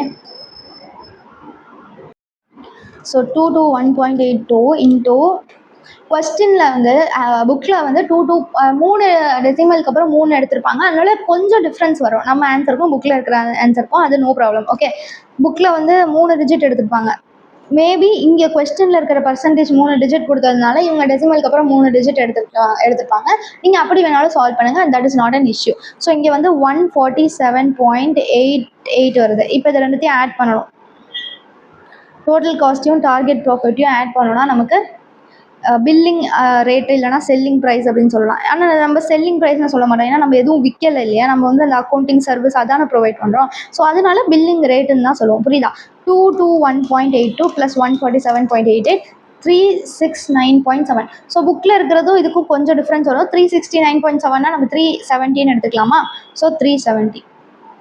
ஓகே, இப்போ வந்து அடுத்தது டேக்ஸுக்கு வந்து 334.28 into 66.667% போட்டால் 222.85 வருது. இப்போ இதை வந்து ஆட் பண்ணால் 334.28 + 222.85 போட்டால் 557. பில்லிங் ரேட் வந்து 557 வருது. நெக்ஸ்ட்டு 610 into 66.667% போட்டால் 406.67 வருது. ஸோ 610 + 406.67 போட்டோம்னா 1016.67 வருது. நம்ம 1017 எடுத்துக்கலாம். ஸோ நம்ம என்ன பண்ணலான்னா, இப்போ இது வந்து இப்படி வருது இல்லை, இப்போ இதுனா 370 ரவுண்டட் ஆஃபாக வந்துருச்சு. இதில் வந்து 557 1017 அப்படி வருதுல்ல, அதனால நம்ம ரவுண்ட் ஆஃப் பண்ணிக்கலாம். நம்மக்கிட்ட கொஸ்டினில் வந்து என்ன கேட்குறாங்க, சஜஸ்டட் பில்லிங் ரேட்டை சொல்லுங்கள் அப்படின்னு தானே கேட்குறாங்க. ஸோ நம்ம ரவுண்ட் ஆஃப் பண்ணி சொல்லிடலாம். சஜஸ்டட் பில்லிங் ரேட் இப்படி நம்ம 7 ரூபா அப்படிலாம் வாங்கிட்டு இருக்காங்கனால அதனால 370. இங்கே வந்து 557 வருது. நம்ம ரவுண்ட் அப் 560 வாங்கிக்கலாம். 1017 வருது. நம்ம வந்து 1020 வாங்கிக்கலாம், 20 ரூபாவாக வாங்கிக்கலாம் அப்படிங்கிற மாதிரி நம்ம சஜஸ்ட் பண்ணுவோம். ஓகே, ஸோ அவ்வளோதான் வந்து இந்த சம். ஓகேவா? Next illustration 8. Precision Auto Company Limited manufactures and sells 2 automobile components A and B.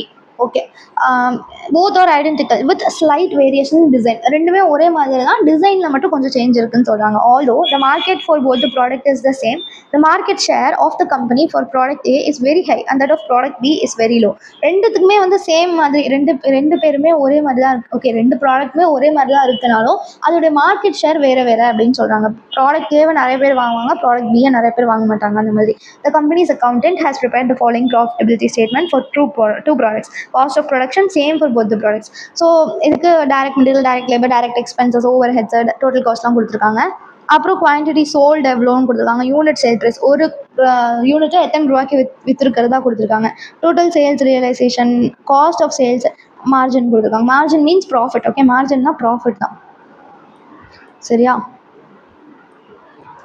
The company's marketing manager, after attending a workshop on activity-based costing, so இந்த மாதிரி கேஸ் ஸ்டடி பேஸ்டு சம் தான் நம்ம எக்ஸாமில் கேட்பாங்க. Okay, challenges the accountant's figure. அவர் வந்து marketing manager வந்து ஒரு activity based costing workshop போயிட்டு இவர்கிட்ட அக்கௌண்டன்ட்டை போயிட்டு நீங்கள் போட்டது தப்பாக இருக்கும் போல் அப்படிங்கிற மாதிரி சேலஞ்ச் பண்ணுறாரு. The nearest competitor's prices for 2 products are 330 and 275 per unit respectively. And if the company can match the competitor's prices, it can sell 75,000 number of each of the 2 products. The production manager confirms that he can produce this product with the existing facility. Okay, suppose நம்ம competitor மாதிரியே நம்மளும் charge பண்ணோம்னா நம்ம 75,000 units வந்து விற்கலாம் அப்படின்ட்டு சொல்கிறாங்க. Okay.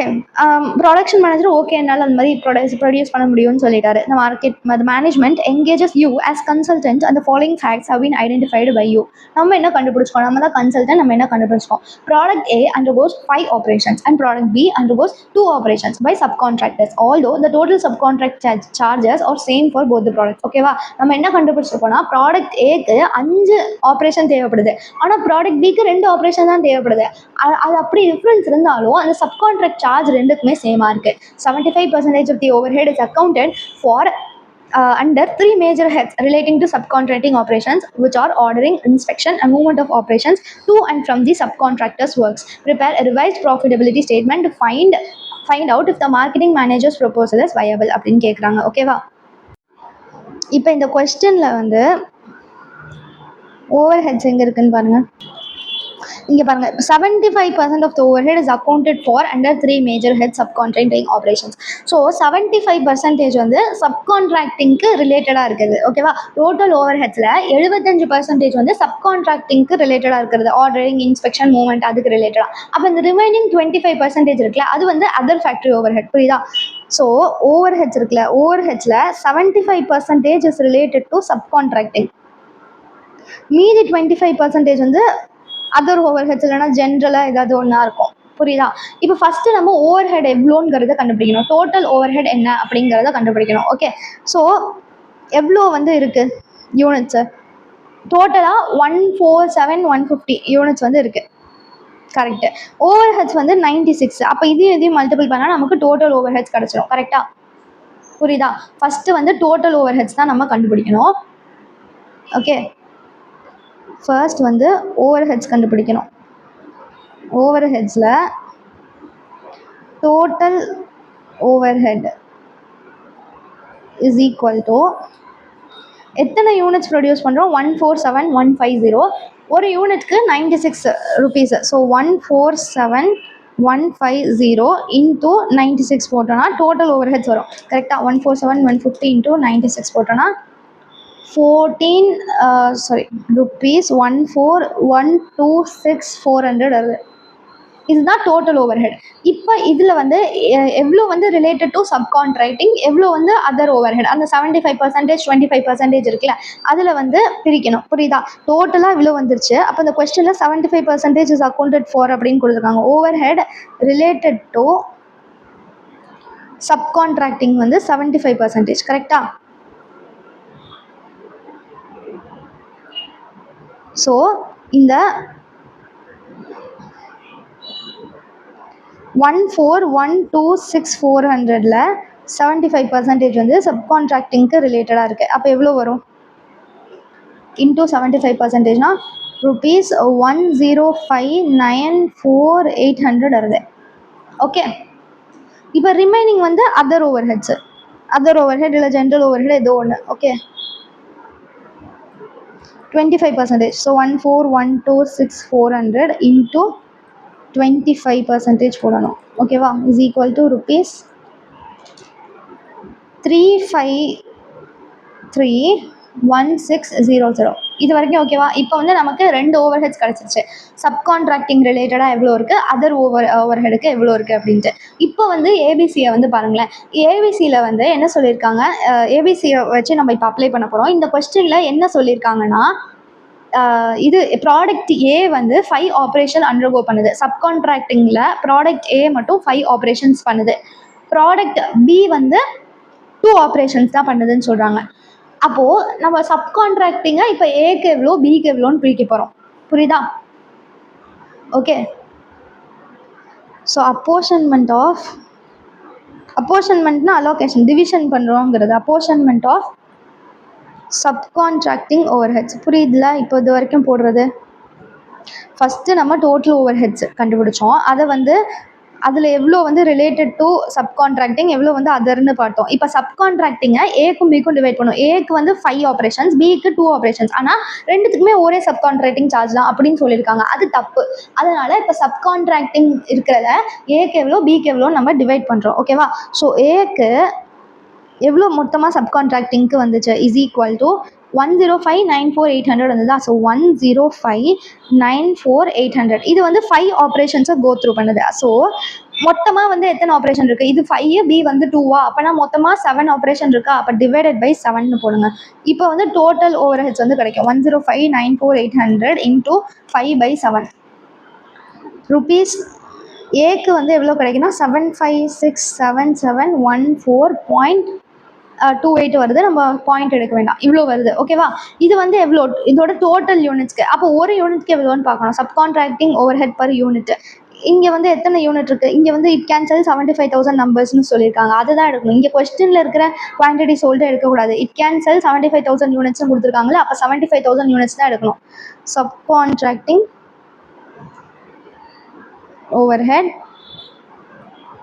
per unit is equal to 7567714 divided by 75,000 is equal to rupees per unit க்கு கிடைக்கும். இப்போ 7567714 divided by 75,000 போட்டோன்னா 100.9028 வருது. 100.90 எடுத்துக்கலாம். ஓகே, இப்போ அதே மாதிரி பிக்கு வந்து 105,94800. பி வந்து 2 ஆப்ரேஷன்ஸ் தான் கோ த்ரூ பண்ணுது. ஸோ இன்ட்டு 2 போட்டு இன்ட்டு 2/7 போடணும். கரெக்டா? 302708 5.7 வருது. அதனால் நம்ம 6ன்னு எடுத்துக்கலாம். ஓகே, இப்போ பர் யூனிட் எவ்வளோன்னு கண்டுபிடிக்கணும். இதுக்கும் வந்து 75,000 யூனிட்ஸ் ஆஃப் ஈச் ப்ராடக்ட்னு கொடுத்துருக்காங்க. அதனால 75,000 தான் டிவைட் பண்ணணும். ஓகே, 30,27,086 divided by 75,000 எவ்வளோ வருது? 30,27,086 divided by 75,000 போட்டால் 40.36 வருது. 40.36 அவ்வளோதான். ஓகே, இப்போ கொஸ்டினில் வந்து அவங்க என்ன சொல்லியிருந்தாங்க, ரெண்டுத்துக்குமே வந்து நாங்கள் ஈக்குவலாக தான் அலோகேட் பண்ணுவோம் அப்படின்னு சொல்லியிருந்தாங்களே, which is wrong. Subcontracting charges அவ்வளோ அலோகேட் பண்ணக்கூடாது. அவங்க வந்து இத்தனை ஆப்ரேஷன்ஸ் தான் பண்ணுறாங்க அப்படின்னா அதுக்கு பேஸ்டாக தான் நம்ம அலோகேட் பண்ணணும் அப்படின்ட்டு நம்ம வந்து இப்போ போட்டோம். ஓகே, இப்போ இதை பேஸ் பண்ணி நம்ம வந்து ஏபிசி காஸ்டிங்கில் எவ்வளோ ப்ராஃபிட் வருதுன்னு கண்டுபிடிக்க போகிறோம். அவ்வளோதான். ஓகே, அப்போ இந்த ரிமைனிங் 25% வந்து என்ன ஆகும்? ரிமைனிங் 25% வந்து நம்ம வந்து அதை வந்து அதர் ஃபேக்ட்ரி ஓவர் ஹெட் இருக்குல்ல, அந்த 35, 31, 600 அது வந்து இந்த டோட்டல் 1,50,000 யூனிட்ஸால் டிவைட் பண்ணி போட்டுருவோம். புரியுதா? ஓகே, இப்போ அதர் ஓவர் ஹெட்ஸ் இருக்கா? அதர் ஓவர் ஹெட்ஸ் வந்து பர் யூனிட் எவ்வளோன்னு கண்டுபிடிக்கணும் இல்லையா? Per unit is equal to நமக்கு எவ்வளோ வந்தது? 35, 31, 600 வந்து 35, 31, 600. இப்போது 75,000 ஒரு ப்ராடக்ட் 75,000 ஏவும் 75,000 பியும் ப்ரொடியூஸ் பண்ண போகிறோம். ஸோ டோட்டலாக 1,50,000 ப்ரொடியூஸ் பண்ணுவோம். இப்போ இதெல்லாம் டிவைட் பண்ணோன்னா ஒரு யூனிட்க்கு எவ்வளோன்னு கிடைச்சோம்? 35, 31, 600. இது வந்து ரெண்டுத்துக்குமே ஈக்குவலாக தான் டிவைட் பண்ணுவோம். ஓகேவா? ஸோ 23.54. சப்போஸ் கொஸ்டினில் வந்து வேறு ஏதாவது கொடுத்துருந்தாங்க அப்படின்னா நம்ம இந்த காஸ்ட் டிரைவர்லாம் கண்டுபிடிக்கணும். இதில் வந்து அதர் ஓவர் ஹெட்ஸுங்கிறது ஜென்ரல் தான். So just divide by number of units, அவ்வளோதான். ஓகே, ஸோ இப்போ வந்து ஏபிசி காஸ்டிங்கில் நம்ம எவ்வளோன்னு கண்டுபிடிச்சிடலாமா? இதில் என்ன கேட்குறாங்க? இது என்ன ஒன்று ப்ராஃபிட்டபிலிட்டி ஸ்டேட்மெண்ட் கேட்குறாங்க. கரெக்டாக? ஸோ ப்ராஃபிட்டபிலிட்டி ஸ்டேட்மெண்ட் போடணும். இப்போ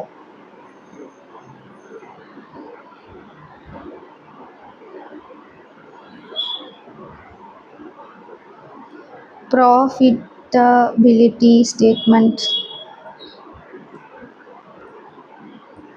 ஓகே, நம்ம டோட்டலும் போடுவோம், பர் யூனிட்டும் போடலாம். A B per unit total. So ரெண்டுமே நம்ம 75,000 தானே ப்ரொடியூஸ் பண்ண போகிறோம். ஓகேவா? எப்படி 75,000 கொஸ்டினில் கொடுத்துருந்தாங்க. It can produce 75,000. Production manager okay சொல்லிட்டாருன்னு கொடுத்துருந்தாங்கல்ல. ஓகே, இப்போ என்னெல்லாம் இருக்குது? Unit sale price. ஓகே, இங்கே இருக்குது பாருங்கள். Direct labour, direct material, direct expenses. கரெக்டாக? 125, 24, 36. 125, 24, 36. 125, 34, 36. Okay, direct material, direct labour, direct expenses. இதை மூணுத்தையும் ஆட் பண்ணோன்னா நமக்கு என்ன வரும், நமக்கு ப்ரைம் காஸ்ட் வரும். ப்ரைம் காஸ்ட் ஓகேவா. 125 + 34 + 36 போட்டால் 195 வருது. ஓகே, ஒரே நிமிஷம். சாரி, இது வந்து 24, 34 கிடையாது, 24. 125, 24 and 36.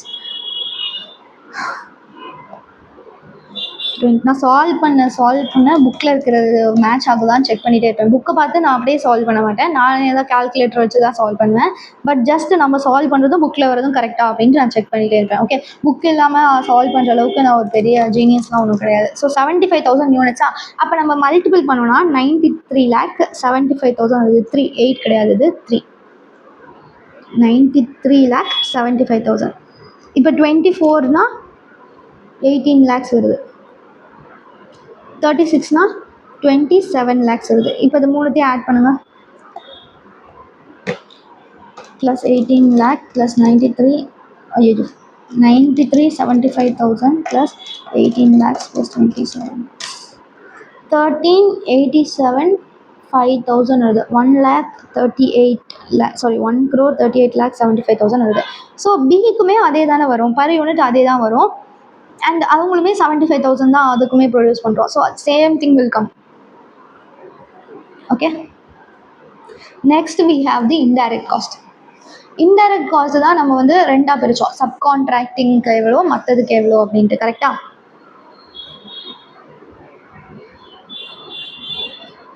ஸோ சப்கான்ட்ராக்டிங் ஓவர்ஹெட்,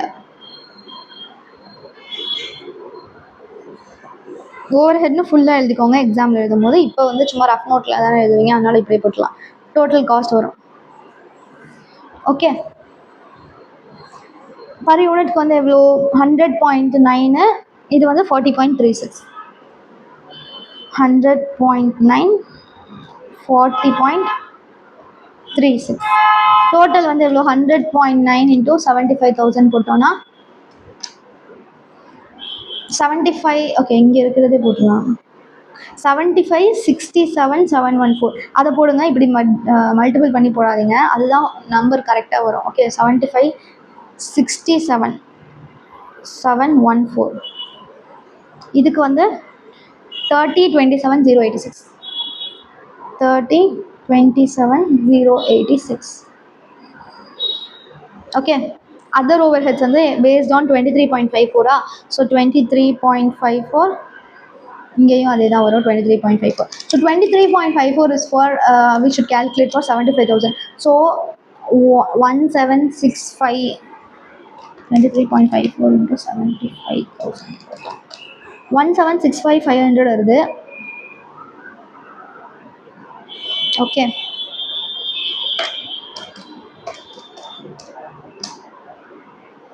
இப்போ என்ன ஆகுதுன்னா, இது இருக்குல்ல, இப்போ 1765,500ன்னு போட்டால் அது ரெண்டுத்தையும் ஆட் பண்ணால் இந்த அமௌண்ட் வராது.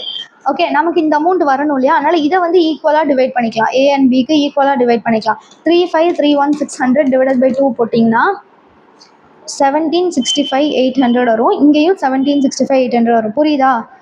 இப்போ நம்ம இந்த 23.54 வச்சு இன்ட்டு 75,000 நம்ம போட்டோம்னு வச்சுக்கோங்களேன். இன்ட்டு 75,000 போட்டால் 1765,500 தான் வருது. அதே தானே திரும்பி பிக்கும் வரும். அப்போனா டோட்டல் வந்து 35,31,000 அப்படின்னு தான் வருது. 35,31,000 அப்படின்னு தான் வருது.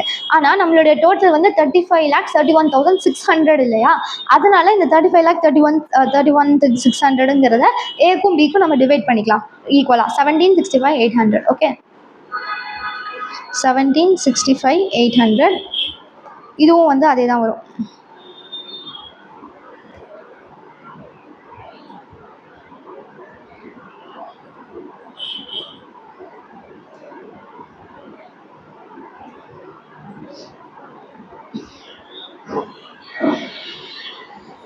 இப்போ 300 and 290க்கு விற்கிறாங்கன்னு கொடுத்துருக்காங்க.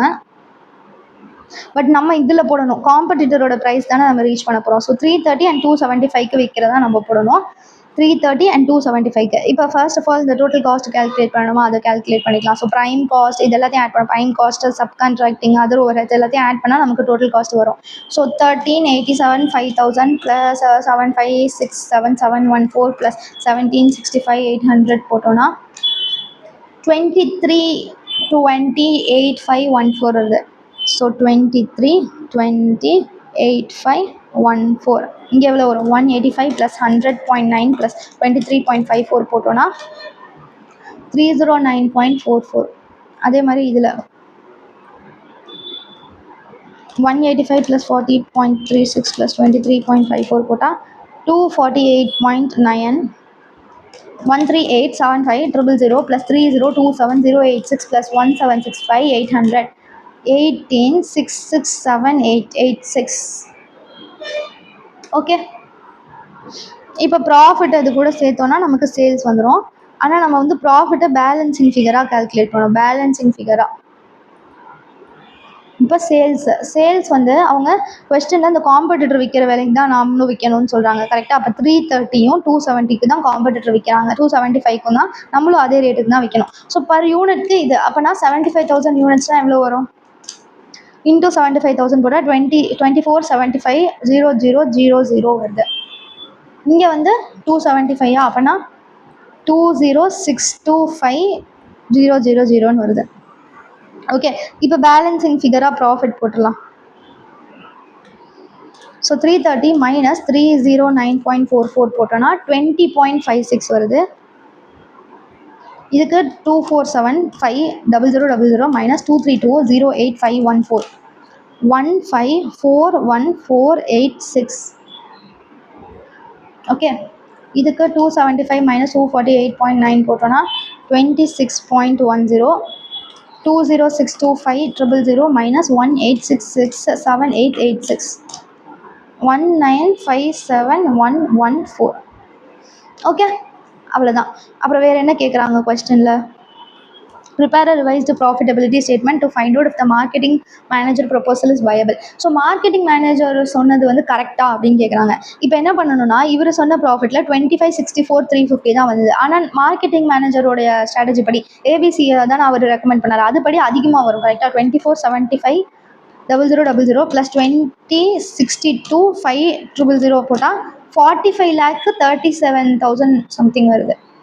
சாரி, இது சேல்ஸ். ஓகே, சாரி இது சேல்ஸ். ப்ராஃபிட் ஆட் பண்ணணும். 1541486 ப்ளஸ் 1957114 போட்டோன்னா 34,98,600 வருது. ஆனால் இவர் அக்கௌண்டன்ட் வந்து 25,64,350 தான் சொல்லியிருக்காரு. அதனால ப்ராஃபிட் வந்து நமக்கு அதிகமாகுது. கரெக்டாக? ஸோ ஹையர் ப்ராஃபிட் வந்து நம்ம அச்சீவ் பண்ணலாம் ஏபிசி மூலயமா அப்படின்ட்டு எழுதணும். Okay, profit as per accountant வந்து 25,64,350. Profit as per accountant 25,64,350. இப்போ profit as per ABC marketing manager வந்து ஏபிசி யூஸ் பண்ணலாம் அப்படின்னு தான் சொன்னாரே தவிர அவர் கால்குலேட் பண்ணல. அதனால நம்ம ப்ராஃபிட் ஆஸ் பர் ஏபிசின்னு தான் போடுவோம். இது எப்படி வந்து 1541486 ப்ளஸ் 1957114 இது ரெண்டுத்தையும் ஆட் பண்ணால் 34,98,600. இப்போ இன்க்ரீஸ் இன் ப்ராஃபிட் வரும் இல்லையா? இன்க்ரீஸ் இன் ப்ராஃபிட் வந்து எவ்வளோ? மைனஸ் 2564,350 போட்டோன்னா 934,250. Okay, therefore ABC costing is recommended. Therefore activity based costing is recommended. Okay, அவ்வளோதான் வந்து இந்த இல்லஸ்ட்ரேஷன் அண்ட் அவ்வளோதான் இந்த சாப்டருமே. Okay, so this is my first video for CMA final. So நான் சிஎம்ஏ ஃபைனலுக்கு நான் சிஎம்ஏ குவாலிஃபை ஆனதுக்கப்புறம் தான் நான் போடணும் அப்படின்ட்டு ஒரு ஐடியாவில் இருந்தேன். So I have qualified and this is my first video for CMA final. Hope you like it. And புக்கில் வந்து இன்னொரு ஒரு இல்லஸ்ட்ரேஷன் இருக்குது. இல்லஸ்ட்ரேஷன் 9 வந்து தியரி. ஸோ அந்த மாதிரி எக்ஸாமில் கேட்குறதுலாம் வாய்ப்பு கிடையாது. அதனால் just read. Okay, read, self read பண்ணிக்கோங்க, அவ்வளோதான். ஓகேவா? ஸோ அவ்வளோதான் இந்த video. Thank you so much for வாட்சிங்.